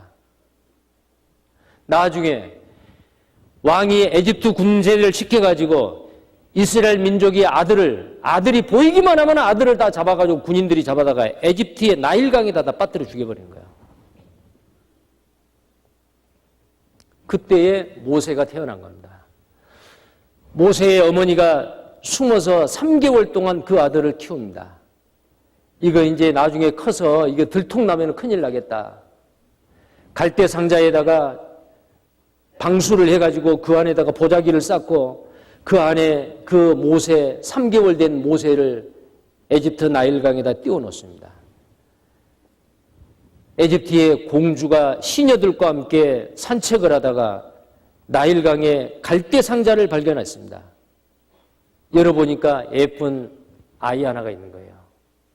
그때의 모세의 누나가 미리암이 달려가가지고 공주님, 공주마마님, 이 아이를 키우려면은 내가 젖이 잘 나오는 유모를 하나 소개해드리겠습니다. 아, 그래라. 그래가지고 그 유모를 소개해줬는데 모세의 친어머니 미리암의 어머니, 미리암이 모세의 누나인데 자기 어머니한테 유모로서 그리고 공주한테 돈 받고 자기 친아들을 돈 받고 키웁니다. 자, 그 아이가 무럭무럭 자랄 때까지 모세의 어머니는 너는 히브리 사람이야. 너는 하나님의 백성이야. 계속 신앙교육을 시킨 겁니다. 자, 그러다가 모세가 장성했어요. 40세가 돼서 그것이 머리에 박혀 있죠. 보니까 노예로 부려먹는 이스라엘 사람들이 막 두드러기 맞는 거예요. 그 모습을 보고 작업을 하는 작업반장 이집트 사람을 한 사람이 멱살을 잡고 죽여버립니다. 그 다음날 보니까 또 이스라엘 사람들이 싸우는 거예요. 싸우지 말라고 말렸습니다. 치는 사람이 어제는 에집트 사람을 죽이고 오늘은 나를 죽이려고 하느냐, 누가 너를 재판장으로 세웠느냐, 고발해버린 거예요.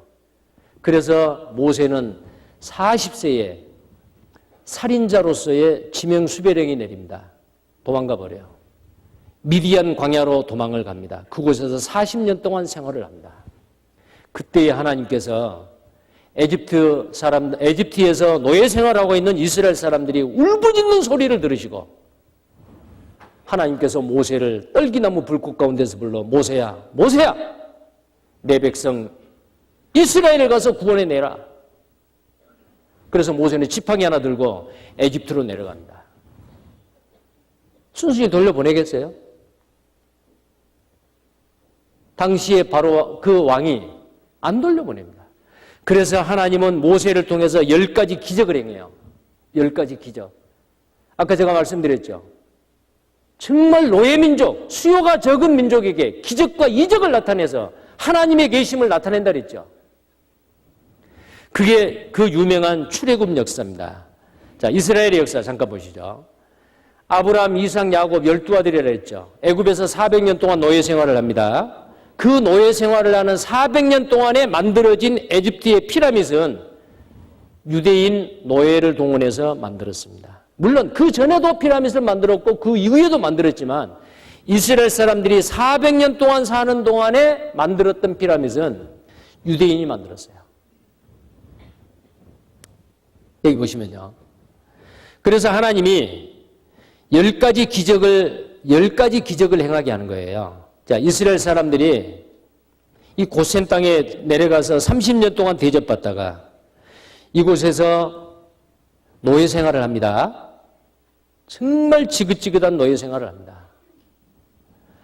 그런데 이집트에서 요셉이 총리 대신으로 있을 때 그 곡창이 고고학자들에서 많이 발굴됐어요. 자, 이게 곡식 창고입니다. 여기 보면 그랬죠. 트랜스포팅 그레인, 이 인부가 지금 곡식 가마니를 어깨에다가 메고 지금 안에서 밖으로 지금 들쳐메고 나오지 않아요? 이 곡식 창고예요. 이런 곡식 창고가 에집트 전국에 고고학자들에 의해서 발견된 거예요. 이게 바로 요셉이 살았을 때의 흉년 7년을 대비해서 만들어 놓은 곡식 창고가 지금도 이렇게 에집트에 있습니다. 의도적으로 이렇게 만들어 놓은 거죠. 그래서 흉년을 피한 겁니다. 그런데 그 이후에 에집트에 살고 있는 유대인들은 노예로 동원돼서 피라밋을 만들고 국고성 비동과 람셋을 쌓는데 동원이 된 거예요. 그들이 이렇게 혹사당했던 모습을 자기들이 그림으로 그려놨어요. 이 벽화가 발견이 됐습니다.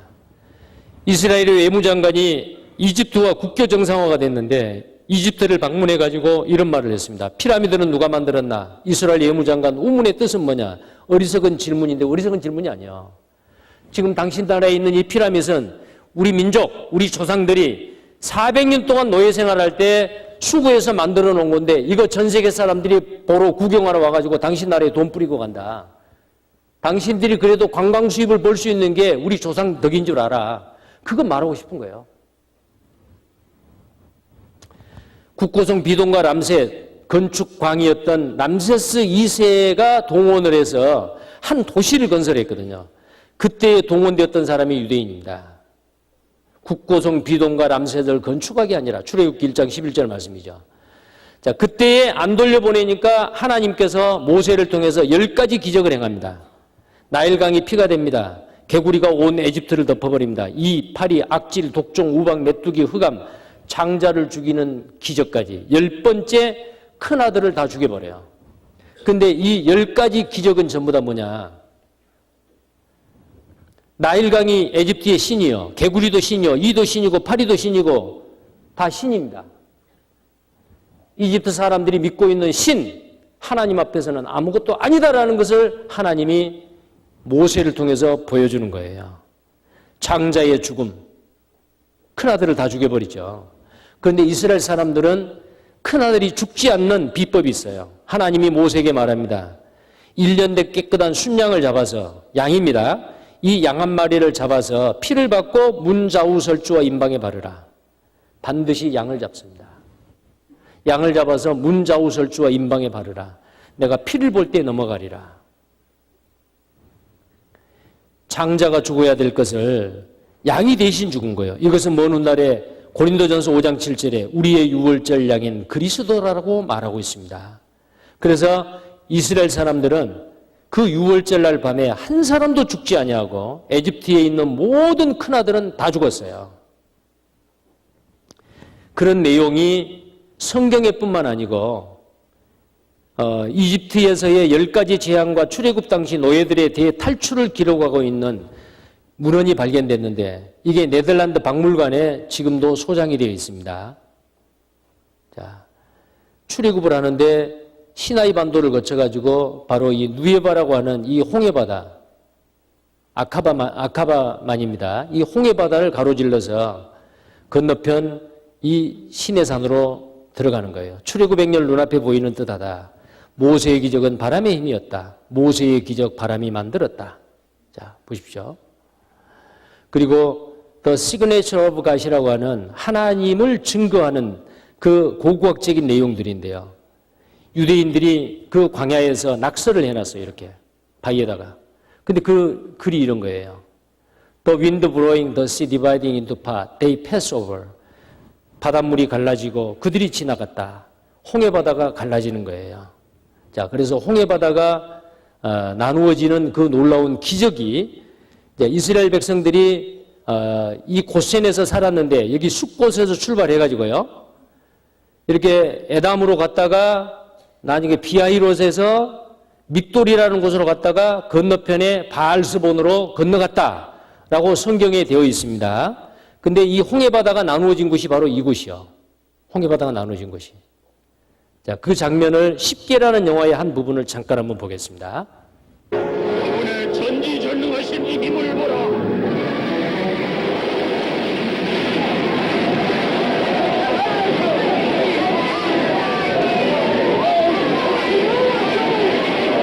사람들을 저 바다 한가운데로 이끌어.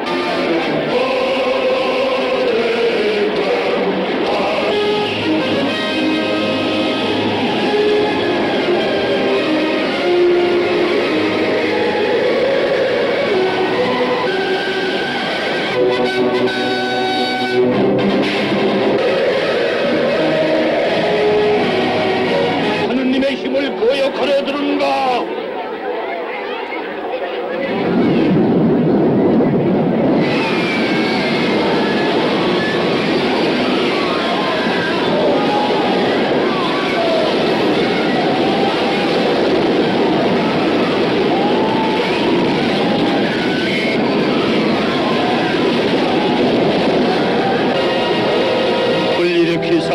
바다를 다시 메우시니 바다가 원수를 뒤덮었으니 누가 당신과 같으오리까? 영원히 끝이 없으신 분이시여, 당신은 우리 주 하나님이십니다. 자, 이 홍해바다가 갈라지고 이스라엘 백성들은 안전하게 건너갔습니다. 근데 뒤를 따라갔던 당시의 왕과 그의 군대들은 한 사람도 남기지 아니하고 홍해바다에서 다 익사해 죽었다라고 성경에 되어 있습니다. 근데 이들이 안전하게 홍해바다를 건너서 갈 때 빈손으로 안 갔어요. 아까 창세기 15장 13절 이하에 그들이 이방에 400년 동안 그들을 섬기다가 돌아갈 때 큰 재물을 가지고 가리라. 큰 재물입니다. 자, 출애굽기 그 말씀이 어디에서 성취가 되냐면 보십시다. 그 예언을 한지 딱 600년 만에 그 예언의 말씀이 성취가 됩니다. 출애굽기 12장 35절 말씀입니다. 출애굽기 12장 35절 이스라엘 자손이 모세의 말대로 하여 애굽 사람에게 은금 폐물과 의복을 구하매 여호와께서 애굽 사람으로 백성에게 은혜를 입히게 하사 그들의 구하는 대로 주게 하심으로 그들이 애굽 사람의 물품을 취하였더라. 여기 보면은 은금 폐물이죠. 폐물이 뭐예요?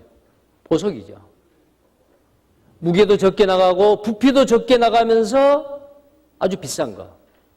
에집트에 있는 은금 폐물을 다 구하니까 에집트 사람들이 다 죽었다라고 돼 있어요. 그걸 가지고 나온 겁니다. 자, 그래서 큰 재물을 가지고 나오리라는 말씀이 여기서 이루어지고요. 그리고 방금 그 장면, 홍해바다가 갈라지고 이스라엘 백성들이 바다를 건너고 난 다음에 뒤에 따라오는 에집트 군대가 다시 이스라엘 사람들을 잡으러 온 거예요. 그 이스라엘 사람들을 잡으러 홍해바다에 들어갔던 왕과 그의 모든 사람은 하나도 남지 않냐고 다 죽었다라고 성경이 되어 있습니다. 14장 28절, 출애굽기 14장 28절입니다. 14장 28절. 물이 다시 흘러 병거들과 기병들을 덮되 그들의 뒤를 쫓아 바다에 들어간 바로의 군대를 다 덮고 하나도 남기지 아니하였더라. 시편 136편 13절에서 15절에는 바로와 그의 군대라고 되어 있습니다. 왕도 죽은 거예요. 왕도 살지 못하고 홍해바다에서 익사해 죽었습니다. 29절. 그러나 이스라엘 자손은 바다 가운데 육지로 행하였고 물이 좌우의 벽이 되었더라.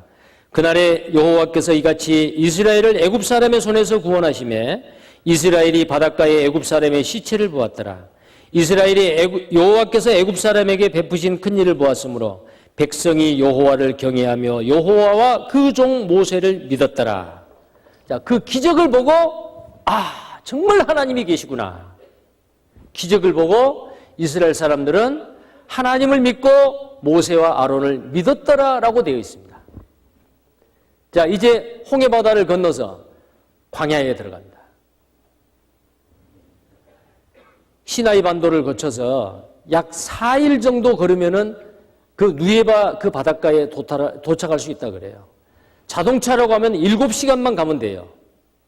도보로 시속 한 4.5km 정도를 걷는다 생각했을 때 한 4일 정도면은 시나이 반도를 거쳐서 그 누에바라고 하는 아카바만 홍해바다 여기에 믹돌이라는 곳에 도달할 수가 있습니다. 자, 여기에 도달했어요. 홍해바다가 갈라졌죠. 자, 그러면 이 홍해바다가 어떻게 바다가 나눠지느냐? 자, 이 홍해바다가 나눠지는 그 강의 위치, 그 홍해바다 출애굽의 그 위치가 바로 이곳입니다. 그럴 수밖에 없는 여러 가지 상황이 있습니다. 방금 보았던 그 지도죠. 여기 믹돌이라는 곳에서 바알스본으로 건너가는데요. 다른 어느 바다하고 다르게 돼 있어요. 바로 이곳입니다. 자, 여기서 블레셋 사람의 땅으로 가면은 14일이면 간대요. 가나안 땅을 걸어서. 근데 하나님이 일부러 이 길을 택하게 하신 것은 구원받고 난 다음에 고난 가운데 그들을 훈련시키기 위함입니다. 자, 여기서 건넙니다. 근데 이곳에 60만 명이 넘는, 장전만 60만 명, 여자들 어린아이까지 하면은 200만 명이 넘는 그 많은 이스라엘 사람들이 이 모래사장에서 집결을 했을 겁니다. 지금도 이런 모습입니다. 근데 여기에 이 모래톱에서 모래사장이 있는 데서 양쪽에 다른 데는 굉장히 수심이 지금도 깊답니다. 근데 이곳은 다른 곳하고 다르게 바로 이 지역인데요. 바로 여기서 이 건너는 이 지역에 수심이 얕아요. 근데 하나님이 어때요? 밀물과 썰물 현상으로 우리나라 진도에 가면 1년에 한 번씩 모세의 기적이 나타난다는 바닷길 아시죠? 혹시 가본 사람 있어요? 근데 어떻게 나눠져요? 밀물과 썰물 현상 때에 물이 싹 빠지면은 바다에 길이 생기잖아요. 근데 그 길은 다른 쪽보다도 더 지대가 높아요. 바로 그 지역이 이 홍해바다에 있습니다. 자, 그래서 이쪽에 밀물과 썰물 현상을 하나님께서 물을 싹 물러가게 하시고 마른 땅이 되고 난 다음에 하나님께서 이스라엘 백성을 건너게 하셨다. 바로 이 지역입니다. 자, 그리고 그들이 건너가서 이제 시내산에 가서 그들은 십계명을 받죠. 이스라엘 백성들이 우리가 하나님 말씀을 순종하겠습니다. 순종하겠습니다. 좋다. 그러면 계명을 주겠다. 그래서 모세가 10계명을 받으러 올라가는데 10계명을 받으러 올라갔을 때에 이스라엘 백성들이 시내 산을 접근을 하려고 했을 때 어땠어요?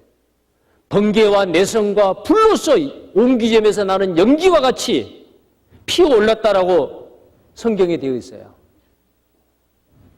그 시내산 말이요. 자, 여기 보십시오. 시내산에서 10계명을 받는데 근데 그 시내산이 어디냐? 아라비아입니다. 아라비아가 어디예요? 사우디아라비아거든요. 여기 갈라디아서를 한번 보겠어요. 갈라디아 성경 4장 25절. 갈라디아서 4장 25절입니다.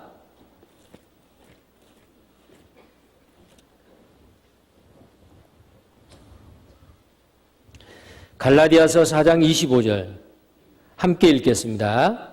이 하가는 아라비아에 있는 시내산으로 지금 있는 에루살렘과 같은 데니 저가 그 자녀들로 더불어 종로로 다고. 자, 시내산은 어디에 있다고요? 아라비아예요. 이 아라비아가 사우디아라비아예요. 오늘날 이 사우디아라비아 쪽입니다. 자, 이 시내산 그리고 이 시내산 건너서 근데 이 시내산 아라비아에 있는 이 시내산이 모래와 황무지인데요. 여기에 이 산은 바위로 돼가지고 멀리서 보면 새카맣니다. 연기로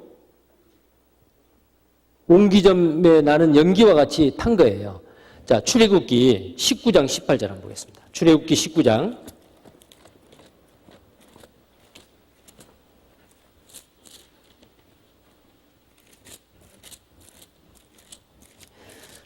19장 18절 같이 읽겠습니다. 시내산에 연기가 좌우가니 여호와께서 불 가운데서 거기 강림하심이라. 그 연기가 옹기점 연기같이 떠오르고 온 산이 크게 진동하며. 하나님의 능력으로 시내산을 정말 두렵고 떨림으로 십계명을 준 거예요. 이건 은혜가 아니죠. 우리에게 은혜를 주시는 산은 갈보리산이요. 우리에게 두려움과 심판을 주는 산은 시내산이요. 불 가운데서 나타났어요. 그러나 갈보리산은 어때요? 골고다 언덕에 예수님이 십자가에 죽으신 그곳은 하나님의 사랑을 우리에게 전해주는 곳이요. 완전히 달라요. 근데 이 시내산에 멀리서 보면은 지금도 마찬가지랍니다. 지금도 이 시내산 그 상봉은 새카맣게 연기로 타져 있는 상태예요. 그 앞에 그림을 보시죠. 바로 여기가 시내산인데요. 보십시오. 이 밑에는 타지 않았죠. 근데 지금도 여기는 돌멩이까지도 새카매요. 이렇게요. 모세가 십계명을 받았던 이 시내산 새카마지요. 어디서 봐도 새카마지요. 그리고 그 산 정상에서 나오는 바위까지도 새카맣게 그을려 있습니다. 하나님의 능력으로 뜨거운 불과 연기로 산 전체를 완전히 태워버렸습니다. 그런 가운데서 십계명을 주신 거예요. 그 이외에 여러 가지 그 유적들이 여기에 많이 있는데요. 반석을 쪼개서 물이 나게 했죠. 무리바 반석 사건도 바로 이곳에 그 바위가 나누어지는 이것도 거기에 있습니다. 언덕 위에 서 있는 높이가 50피트인 큰 바위 하나가 상당히 먼 거리에서도 보였습니다.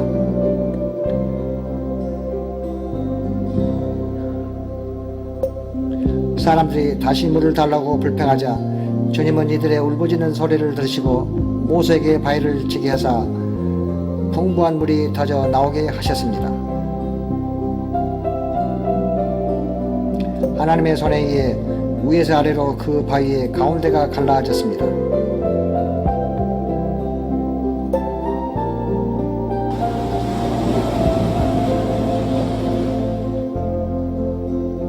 수백만 갤론의 물이 주위의 진으로 흘러나오면서 바위 주위가 동그랗게 침식됐습니다. 그가 바위를 가리니 물이 흘러나왔더라. 시편 105편 41장. 바위에 갈라진 틈이 어찌나 큰지 사람이 걸어서 통과할 수 있습니다.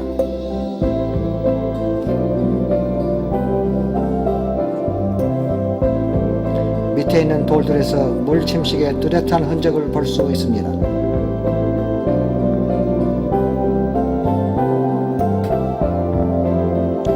자, 이 반석을 치니까 반석이 쪼개져서 거기에서 물이 솟아났다라고 되어 있죠. 이 반석은 바로 예수 그리스도입니다. 그리고 하늘에서 만나를 내려서 그들은 만나를 맷돌에다 갈아서 요리를 해 먹었습니다. 그런데 이 건너편에, 홍해바다 건너편에 많은 맷돌, 그리고 그들이 신었던 신발이 헤어지지 않았더라. 그런데 바위에 그런 흔적들이 많이 지금도 남아 있습니다. 이스라엘 백성의 주거 흔적입니다. 만나는 가시와 같고 백성이 두루다니며 그것을 거두어 맷돌에 갈기도 했다. 자, 이스라엘 사람들이 광야에서 만나를 갈아서 가마에 삶기도 하고 과자를 만들었다라고 되어 있는데요. 자, 만나를 갈아 먹었던 맷돌이 지금도 그 지역에 이건 돌로 갈았던 맷돌입니다. 이런 것들이 많이 지금도 유적으로 남겨져 있습니다. 그리고 그들이 신발이 헤어지지 않았더라. 그들이 신고 다녔던 신발이 바위에 이렇게 그려져 있습니다. 자, 이런 유적. 그리고 또 하나 확실한 것은 홍해바다에 많은 수레바퀴, 병거바퀴가 발견이 됐습니다. 홍해는 붉은 산호초가 서식하고 있습니다. 그런데 이런 것은 전혀 손상되지 않는 병거바퀴가 발견이 된 겁니다. 왜 그랬느냐? 이 병거바퀴는 금으로 도금이 되어 있습니다. 합금으로. 금은 절대로 변하지 않잖아요. 왕이 타는 바퀴였습니다. 자, 이런 병거바퀴가 많이 발견이 됐고요.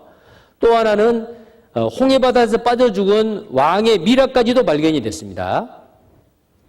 카이로 박물관입니다. 안에 들어가면은 미라들이 많이 있습니다. 로얄실에 가면은 왕의 미라가 있는데 1975년도에 그 왕의 미라 중에서 홍해바다에서 익산 왕의 미라가 누굴까? 어떤 미라일까? 합동조사단으로 조사를 했습니다. 자, 여러 가지 이유가 있습니다. 모두 젓갈색인데 그 한 미라는 흰색이요. 얼굴 모양이 많이 일그러져 있고 눈썹은 물감으로 그리는 적이 있고 귀가 물고기 뜯어먹혔고 몸은 소금기로 덮여 있습니다. 그리고 그의 비석에 이스라엘 민족은 개멸되고 없다라는 비문이 있습니다. 자, 그 사람이 바로 메르네프 타하입니다. 그의 비석에 이스라엘에 관계된 문헌이 있어요. 여기에요. 바로 이 왕은 건축왕인 람세스 2세입니다. 그의 13번째 아들 차기 왕이었던 메르네프 타하입니다. 19대 왕조였습니다. 근데 이 왕은 머리에서 발끝까지 소금기로 덮여 있어요. 물감으로 눈썹을 그렸어요. 얼굴이 하얗습니다. 귀가 물고기에게 발가락도 뜯어 먹혔어요. 홍해바다에서 급하게 인양해서 미라로 만들어 놓은 흔적이 여실합니다. 그래서 학자들은 이 왕이 바로 모세를 추격하다가 홍해바다에서 익사한 왕이다라는 게 결론을 내렸습니다. 자, 이런 모든 것들 많은 증거를 통해서 홍해바다가 갈라지고 이스라엘 백성이 구원을 받은 이 기적이 역사적인 사실임을 분명히 알 수가 있습니다. 그리고 이스라엘 사람들이 광야에서 40년 동안 생활을 하다가 어디를 들어갔냐면은 이제 여호수아, 모세가 죽고 여호수아가 제2인자 지도자가 돼서 이 사해바다 위에 이 요단강을 건넜어요. 요단강을 건너서 가나안 첫성 여리고성을 이제 전투를 하는데 그 전에 요단강을 건넜거든요. 그리고 이 여리고성을 하루에 한 바퀴씩 6일 동안 6바퀴, 7일째 되는 7바퀴, 합 13바퀴를 돌고 고함을 지르니까 성이 무너져 버렸습니다. 이것도 역사적인 사실이라는 게 고고학적으로 밝혀졌습니다. 여기 보시면요. 보겠습니다. 우리는 여리고성이 지진에 의해 무너진 것이라는 과학적 증거가 많이 있습니다. 바로 성경에 쓰여진 것처럼 말입니다. 가장 확실한 증거는 기원전 1400년경 발견된 무너진 담에 의해 사망한 것이 명백한 사람들의 해골입니다. 수년간 학자들은 여리고성 얘기를 신화적인 전설로만 여겼습니다. 그러나 고고학적인 증거가 성경과 놀랍도록 일치한다는 사실을 알 수 있습니다. 여리고는 잘 요새화된 도시였습니다. 2개의 진흙담이 감싸고 있었죠. 고고학적인 증거를 보면 이 담이 성경에 쓰인 것과 같이 무너져 내렸는데 아마도 지진에 의한 것으로 보여집니다. 성의 잔재는 아직도 그곳에 남아 있습니다. 이것이 바로 그것으로 약 3,400년 된 것입니다. 고고학자들이 도시를 발굴했을 당시 도시가 멸망될 때 지진 활동이 있었다는 증거를 많이 찾을 수 있었습니다. 성 안에는 많은 양의 곡식이 있었는데 이는 멸망한 때가 추수 직후라는 것을 말해줍니다. 이것도 역시 성경 구절과 일치합니다. 고대 도시에서 많은 양의 곡식을 찾기는 매우 드문 일인데 여리고성에서는 거의 모든 건물에서 곡식이 가득한 항아리를 찾을 수 있었습니다. 귀한 것이기 때문에 보통 약탈되기 마련인데 성경에 보면 이스라엘 백성에게 약탈을 하지 말라 금하였고 하나님께 제물로 바치라 하였다고 쓰여 있습니다. 많은 양의 곡식이 남아 있었다는 것은 포위 기간이 매우 짧았다는 얘기가 됩니다. 성경에는 7일간 포위를 했다고 되어 있습니다. 고고학자들이 찾은 모든 증거가 성경의 내용과 정확히 일치합니다. 자, 그래서 이 여리고성을 함락시키게 된 것도 하나님이 기적을 통해서 여리고를 무너지게 만들었습니다. 그리고 여호수아는 여리고 무너진 성터에 올라가서 이 성의 기초를 세우는 자는 장자가 죽고 문을 세울 때에 계자가 죽으리라. 끝계자, 막내 아들이 죽으리라고 했어요. 그런데 그 예언대로 500년 후에 아합 왕 때 히엘이라는 사람이 성을 재건축했어요. 아니나 다를까 기초를 쌓을 때 큰아들 죽었어요. 그리고 문을 세울 때 막내 아들이 죽었습니다. 그래서 지금도 이 말씀이 유효합니다. 지금도 이 여리고성에 가면요, 옛 성터가 그대로 내버려졌어요. 거의 대부분의 문화재는 문화재 복원 사업을 해요. 다시 이렇게 복원을 하지 않아요. 근데 여리고는 복원하지 않습니다. 그대로 내버려둡니다. 만약에 지금이라도 그 여리고성을 좀 멋지게 관광객들을 위해서 복원을 한다 그러면은 죽을 거예요. 하나님의 말씀입니다. 자, 이런 많은 기적을 통해서 이스라엘 백성들은 이 외에도 많은 기적이 구약 성경에 있습니다. 자, 이런 것들을 보여주시고 하나님은 물론 이제 그 이후에도 기적을 보여줬지만 모세를 통해서 많은 기적을 나타내 주시면서 하나님은 모세를 통해서 약속합니다. 하나님을 믿고 순종하라. 복받으리라. 불순종하면 저주받으리라. 자, 오늘 읽었던 그 본문 말씀 그 뒤에 더 구체적으로 나온 말씀을 좀 보겠습니다. 신명기 28장 2절입니다. 신명기 28장 2절입니다.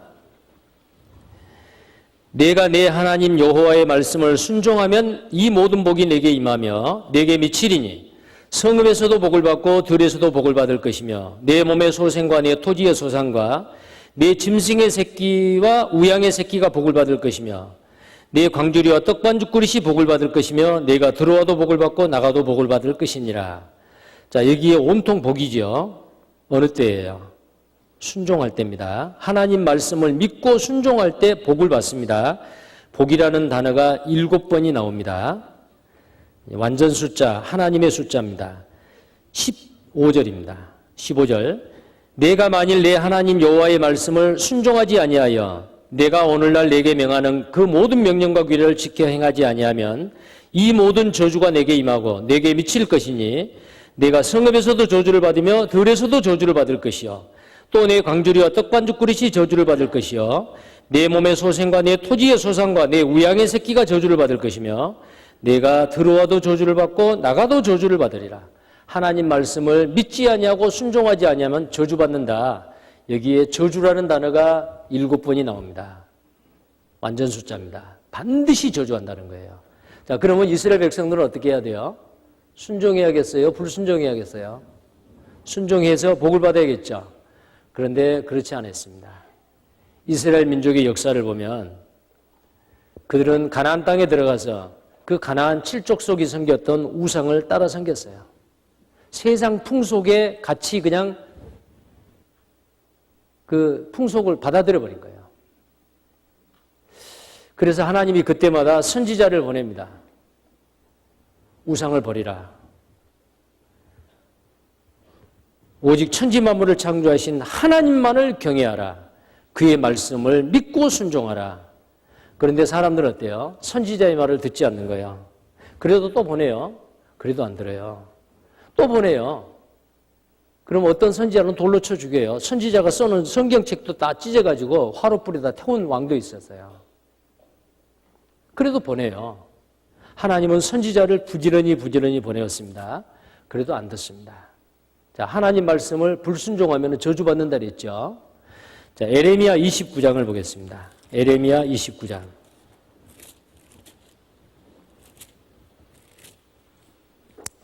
에레미야 29장 19절 말씀입니다. 이는 내가 내 종 선지자들을 그들에게 보내되 부지런히 보내었으나 그들이 나 여호와의 말을 듣지 아니함이니라. 여호와의 말이니라. 자, 하나님의 말씀을 듣지도 않고 순종 안 했단 말이죠. 자, 그래서 하나님은 말씀을 듣지 않는 이스라엘 백성들에게 어떤 저주가 내려질 것을 구체적으로 이야기를 하셨습니다. 17절. 만군의 여호와께서 이같이 말씀하시되 보라 내가 칼과 기근과 연병을 그들에게 보내어 그들로 악하여 먹을 수 없는 악한 무화과 같게 하겠고 내가 칼과 기근과 연병으로 그들을 따르게 하며 그들을 세계 열방 중에 흩어서 학대를 당하게 할 것이며 내가 그들을 쫓아보낸 열방 중에서 저주거리와 놀램과 취소와 모욕거리가 되게 하리니. 자, 전 세계 흩어버리겠다.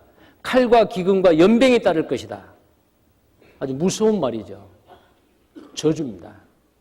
이 정도 말을 하나님이 선지자를 통해서 했으면 정신 바짝 차리고 하나님 말씀을 믿고 순종해야 될 거 아니에요. 근데 계속 배쳐가는 거예요. 그 유명한 솔로몬 왕도 처음 왕이 되었을 때는 겸손했습니다. 근데 나중에 나이가 들어서 판단력이 흐려졌는지 이 솔로몬 왕이 너무나도 많은 여자를 가까이 했어요. 왕은 말을 많이 두지 말고 여자를 많이 가까이 하지 마라. 그랬는데도 하나님 말씀 무시하고 솔로몬은 아내가 1000명이었습니다. 성경에 기록이 되어 있어요. 국내에 있는 예쁜 여자들 부족해가지고 외국에서 수입까지 했습니다. 외국의 유명한 그 나라의 공주들까지도 이렇게 정략적으로 결혼을 한 거예요. 그래서 아내가 1000명이었다라고 성경에 되어 있어요. 그리고 그 왕비들이 외국에서 왔기 때문에 그 자기들이 섬기는 신을 가지고 들어온 거예요. 혼수품으로. 그래가지고 임금님한테 사정을 해가지고 내가 고향을 떠나서 이렇게 외로운데 우리 고향에서 우리 아버지, 우리 식구들이 믿는 신을 이곳에도 섬기게 해주세요. 그래가지고 다 허락해버린 거예요. 그 신들을 이스라엘 사람들도 같이 믿는 거예요. 그건 전부 다 우상입니다. 그래서 하나님이 솔로몬이 죽고 난 다음에 이스라엘의 나라를 두 동강이 내버려요. 그의 아들 르호보암과 그의 부하 여로보암이 북쪽 이스라엘과 남쪽 유다로 두 동강이 냅니다. 북쪽 이스라엘은 선한 왕이 하나도 없어요. 금송아지 2마리 세워놓고 이게 신이다라고 이스라엘 사람들 10지파가 전부 다 우상숭배해버린 거예요. 남쪽 유다는 악한 왕도 있었지만 선한 왕도 들어있었어요. 그러나 남쪽 유다도 마찬가지예요. 그래서 하나님은 북쪽 이스라엘을 BC 722년에 아시리아에 의해서 완전히 수도 사마리아를 불태워버리고 망하게 만듭니다. 남쪽 유다는 BC 606년에 신바벨로니아 느부갓네살 왕에 의해서 1차 침공, BC 586년에 3차 침공에 의해서 예루살렘 성과 성전을 불태워버립니다. 그들은 끌려가서 70년 동안 포로 생활을 합니다. 70년 만에 다시 돌아옵니다. 근데 페르시아가, 그 다음에 알렉산더 대왕의 헬라 제국이, 그 다음에 로마 제국이 계속해서 예수님이 오실 때까지 600년 동안 강대국의 식민지 국가로서 통치를 받습니다. 이유가 뭡니까? 그들은 불순종했기 때문에. 예수님이 오셨을 당시에 로마가 지배를 하고 있었어요. 그때도 이스라엘 사람들은 불순종했습니다. 겉으로는 하나님 잘 믿는 것 같는데 안은 더러워요. 유선자들이었어요. 그래서 예수님은 말했습니다. 독사의 새끼들아, 뱀의 자식들아. 대접의 안을 깨끗이 하라. 그리하면 겉도 깨끗하리라. 위선자들아, 종교 지도자, 정치 지도자들 책망을 했습니다. 근데 그들은 귀를 막았어요. 듣기 싫다는 거죠. 누군가가 내 잘못을 지적하면은 듣기 싫지요. 이스라엘 사람도 마찬가지였어요. 그래서 나중에는 예수님을 메시아로 기대했다가 증오심으로 바뀌어버립니다. 예수, 저자를 죽여버리자. 온 세상 사람들을 구원하러 오신 예수님, 이스라엘을 회복하러 오신 예수님. 근데 그들은 그 예수 그리스도가 메시아인 줄을 몰랐어요. 그래서 예수님을 잡아다가 받아들여야 되는데 배척을 한 거죠. 잡아다가 로마의 빌라도 총독에게 이 예수를 죽여주시오. 빌라도 총독은 뒷조사 다 해봤죠. 무슨 죄가 있느냐? 죄 없어요. 그런데 죄가 없는데도 죽여달라는 거예요. 제가 방금 말씀드린 그 이스라엘의 역사를 요약해서 말한 내용입니다, 이게. 자, 로마 시대까지 왔죠. 예수님이 오셨습니다. 자, 이스라엘 민족에게 순종하면 복을 받는다 그랬는데 복 받는 거 거절해 버렸어요. 불순종을 따랐죠. 그래서 저주받는 거예요.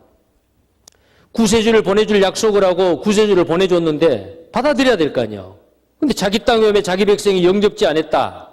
영접하지 않았어요. 자, 그래서 하나님은 그들을 말씀대로 심판을 하신 거예요. 빌라도 총독의 그 재판정 앞에서 이스라엘 사람들은 이렇게 외쳐댔습니다. 마태복음 27장.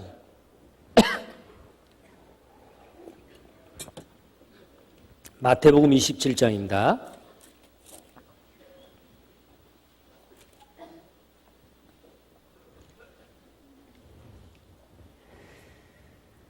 (23절부터입니다) 빌라도가 가로되 어찌 미뇨 무슨 악한 일을 하였느냐 저희가 더욱 소리질러 가로되 십자가에 못 박게 하겠나이다 하는지라 빌라도가 아무 효험도 없이 도리어 밀란이 나려는 것을 보고 물을 가져다가 무리 앞에서 손을 씻으며 가로되 이 사람의 피에 대하여 나는 무죄하니 너희가 당하라. 백성이 다 대답하여 가로되 그 피를 우리와 우리 자손에게 돌릴지어다 하거늘 이에 바라바는 저희에게 놓아주고 예수는 채찍질하고 십자가에 못 박히게 넘겨주니라. 예, 예수 죽여주시오. 빌라도는 대하에 물도라리고 손을 씻는 거예요. 나는 저 죄 없는 예수를 내가 죽인 게 아니고 너희들이 죽이라 해서 죽인 거다. 그래서 나는 저 핏값을 내가 안 받겠다. 죄 없는 사람을 죽이는 핏값은 너희들이 받아라. 그러니까 이스라엘 사람들이 줬소이다. 그 핏값을 우리와 우리 자손에게 돌리시오. 이스라엘 백성들의 입을 통해서 하나님이 애원하신 겁니다. 이 애원의 말씀대로 그대로 이스라엘 사람들에게는 저주가 돌아간 거예요. 선지자의 말도 듣지 않았죠. 예수 그리스도가 하나님이 육신을 입고 이 땅에 오셔서 그들에게 교훈했으면 받아들이지 않았죠. 얼마나 무서운 죄입니까? 지금도 마찬가지요. 예수 그리스도가 온 세상을 구원하시고 십자가에 죽으시고 부활하시고 다시 오시겠다고 약속했습니다. 교회 열심히 다녀라, 착하게 살아라, 선한 일 해라, 남을 도와주어라, 돈 많이 바쳐라 그렇게 말하지 않습니다. 온 세상 사람들을 다 구원해냈다. 사람들이 할 일은 아무것도 없다. 믿으면 된다. 믿으라. 근데 안 믿어요. 이스라엘 백성들은 예수 그리스도를 믿지 않는 죄 때문에 그들에게 저주가 내린 거예요. 예수님도 또한 예언을 하셨습니다. 누가복음 21장. 누가복음 21장입니다. 21장 23절. 그날에는 아이 벤 자들과 젖먹이는 자들에게 화가 있으리니 이는 땅에 큰 환난과 이 백성에게 진노가 있겠음이로다. 24절 같이 읽겠습니다. 저희가 칼날에 죽임을 당하며 모든 이방에 사로잡혀 가겠고 예루살렘은 이방인의 때가 차기까지 이방인들에게 밟히리라. 저희가 칼날에 죽임을 당하고 모든 이방에 사로잡혀 갈 것이다. 전세 겹쳐버린다 그 말이요. 그리고 죽임을 당한다. 예수님도 예언했고 에레미야 선지자도 예언했고 모세도 예언을 했습니다. 자, 또 한 군데 보겠습니다. 레위기 26장입니다. 구약성경 레위기 26장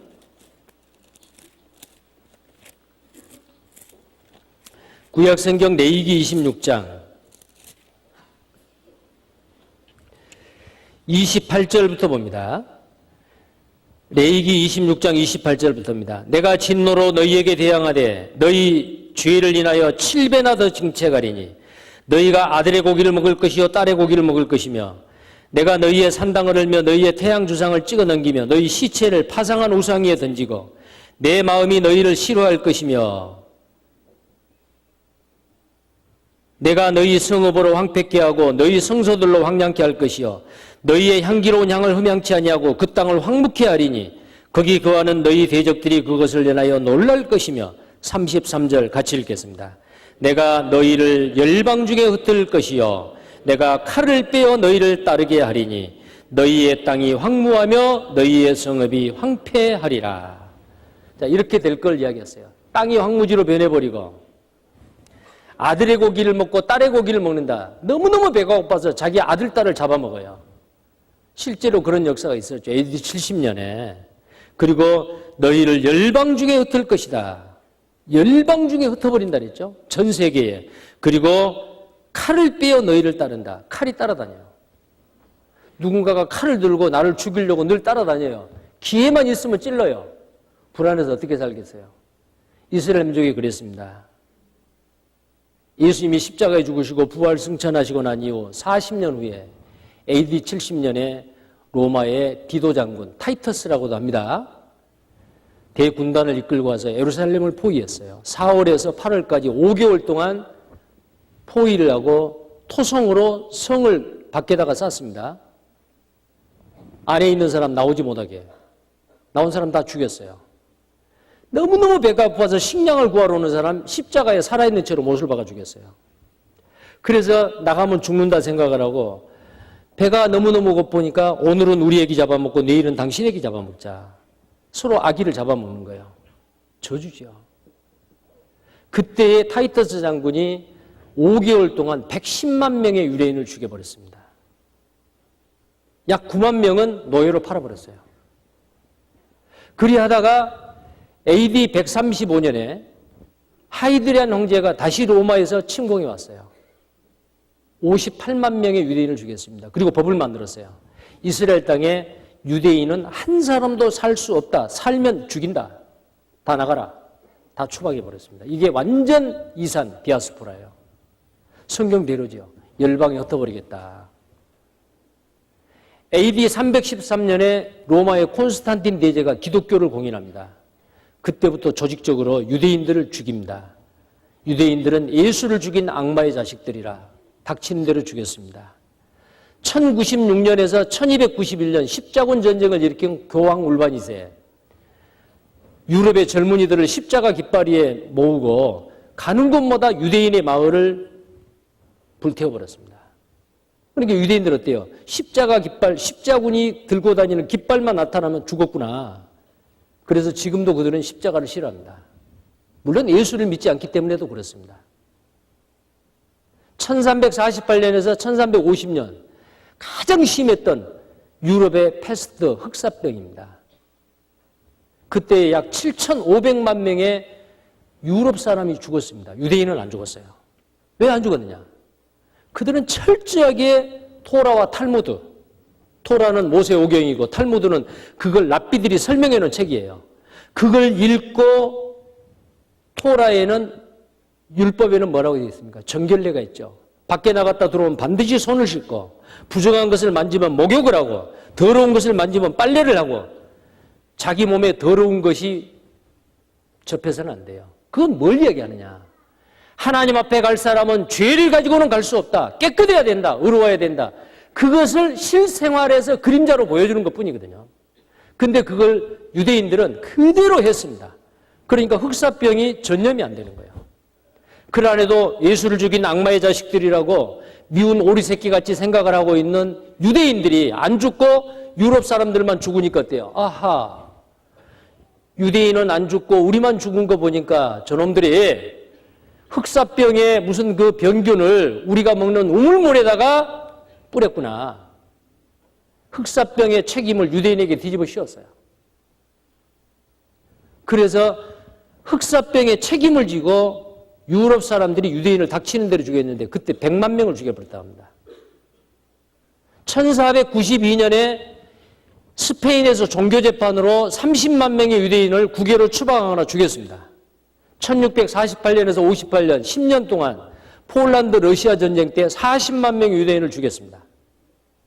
제가 굵직굵직한 역사만 이야기하는 거예요. 1939년에서 1945년 2차 세계대전 때 독일의 나치당의 당수였던 독일의 히틀러가 조직적으로 가스실에 유대인을 죽였죠. 닥치는 대로 죽였죠. 600만 명, 아무것도 모르는 어린아이가 200만 명이 포함되어 있습니다. 600만 명을 죽였어요. 그들이 독립된 지가 1948년이요. 지금 우리가 살고 있는 이 시대에 그런 일이 일어났어요. 왜 그들은 1900년 동안 가는 곳마다 칼이 따랐느냐. 그들은 하나님 말씀을 무시하고 하나님 말씀을 믿지 아니하고 하나님 말씀에 순종하지 않았습니다.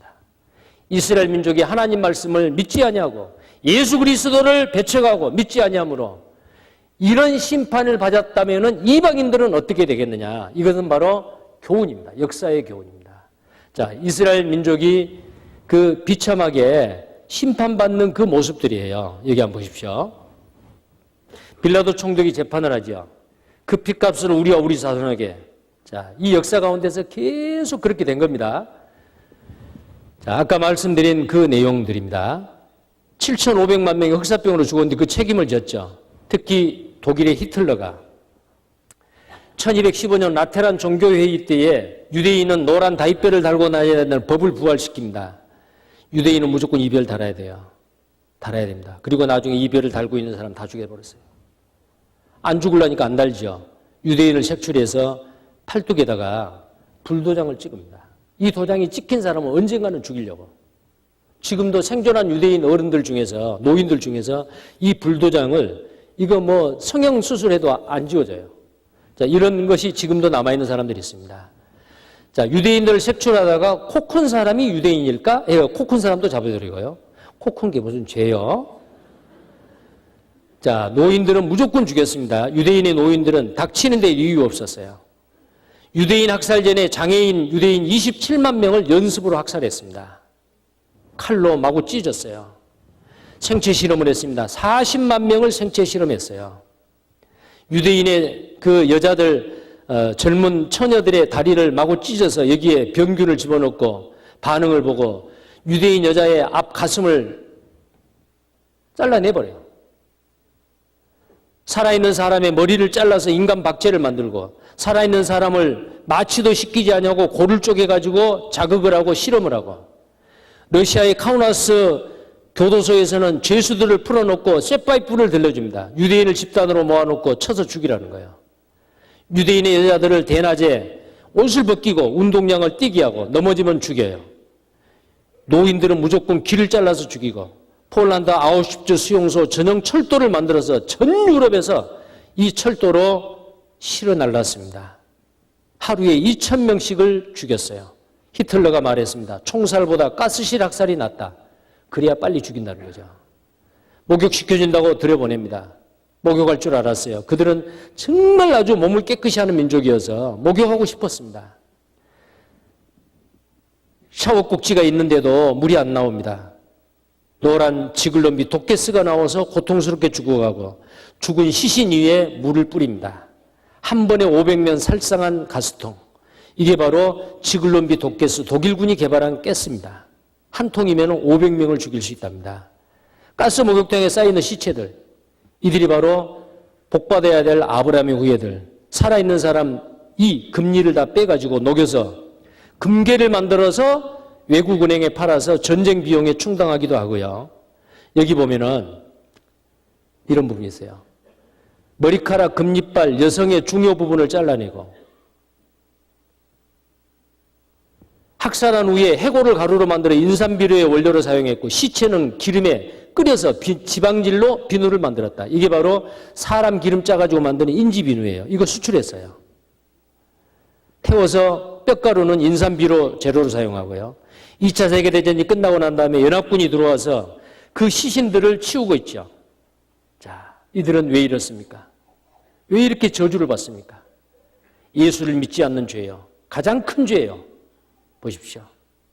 여기에 영상을 하나 보겠습니다.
우리는 죄인으로 이 세상에 태어났습니다.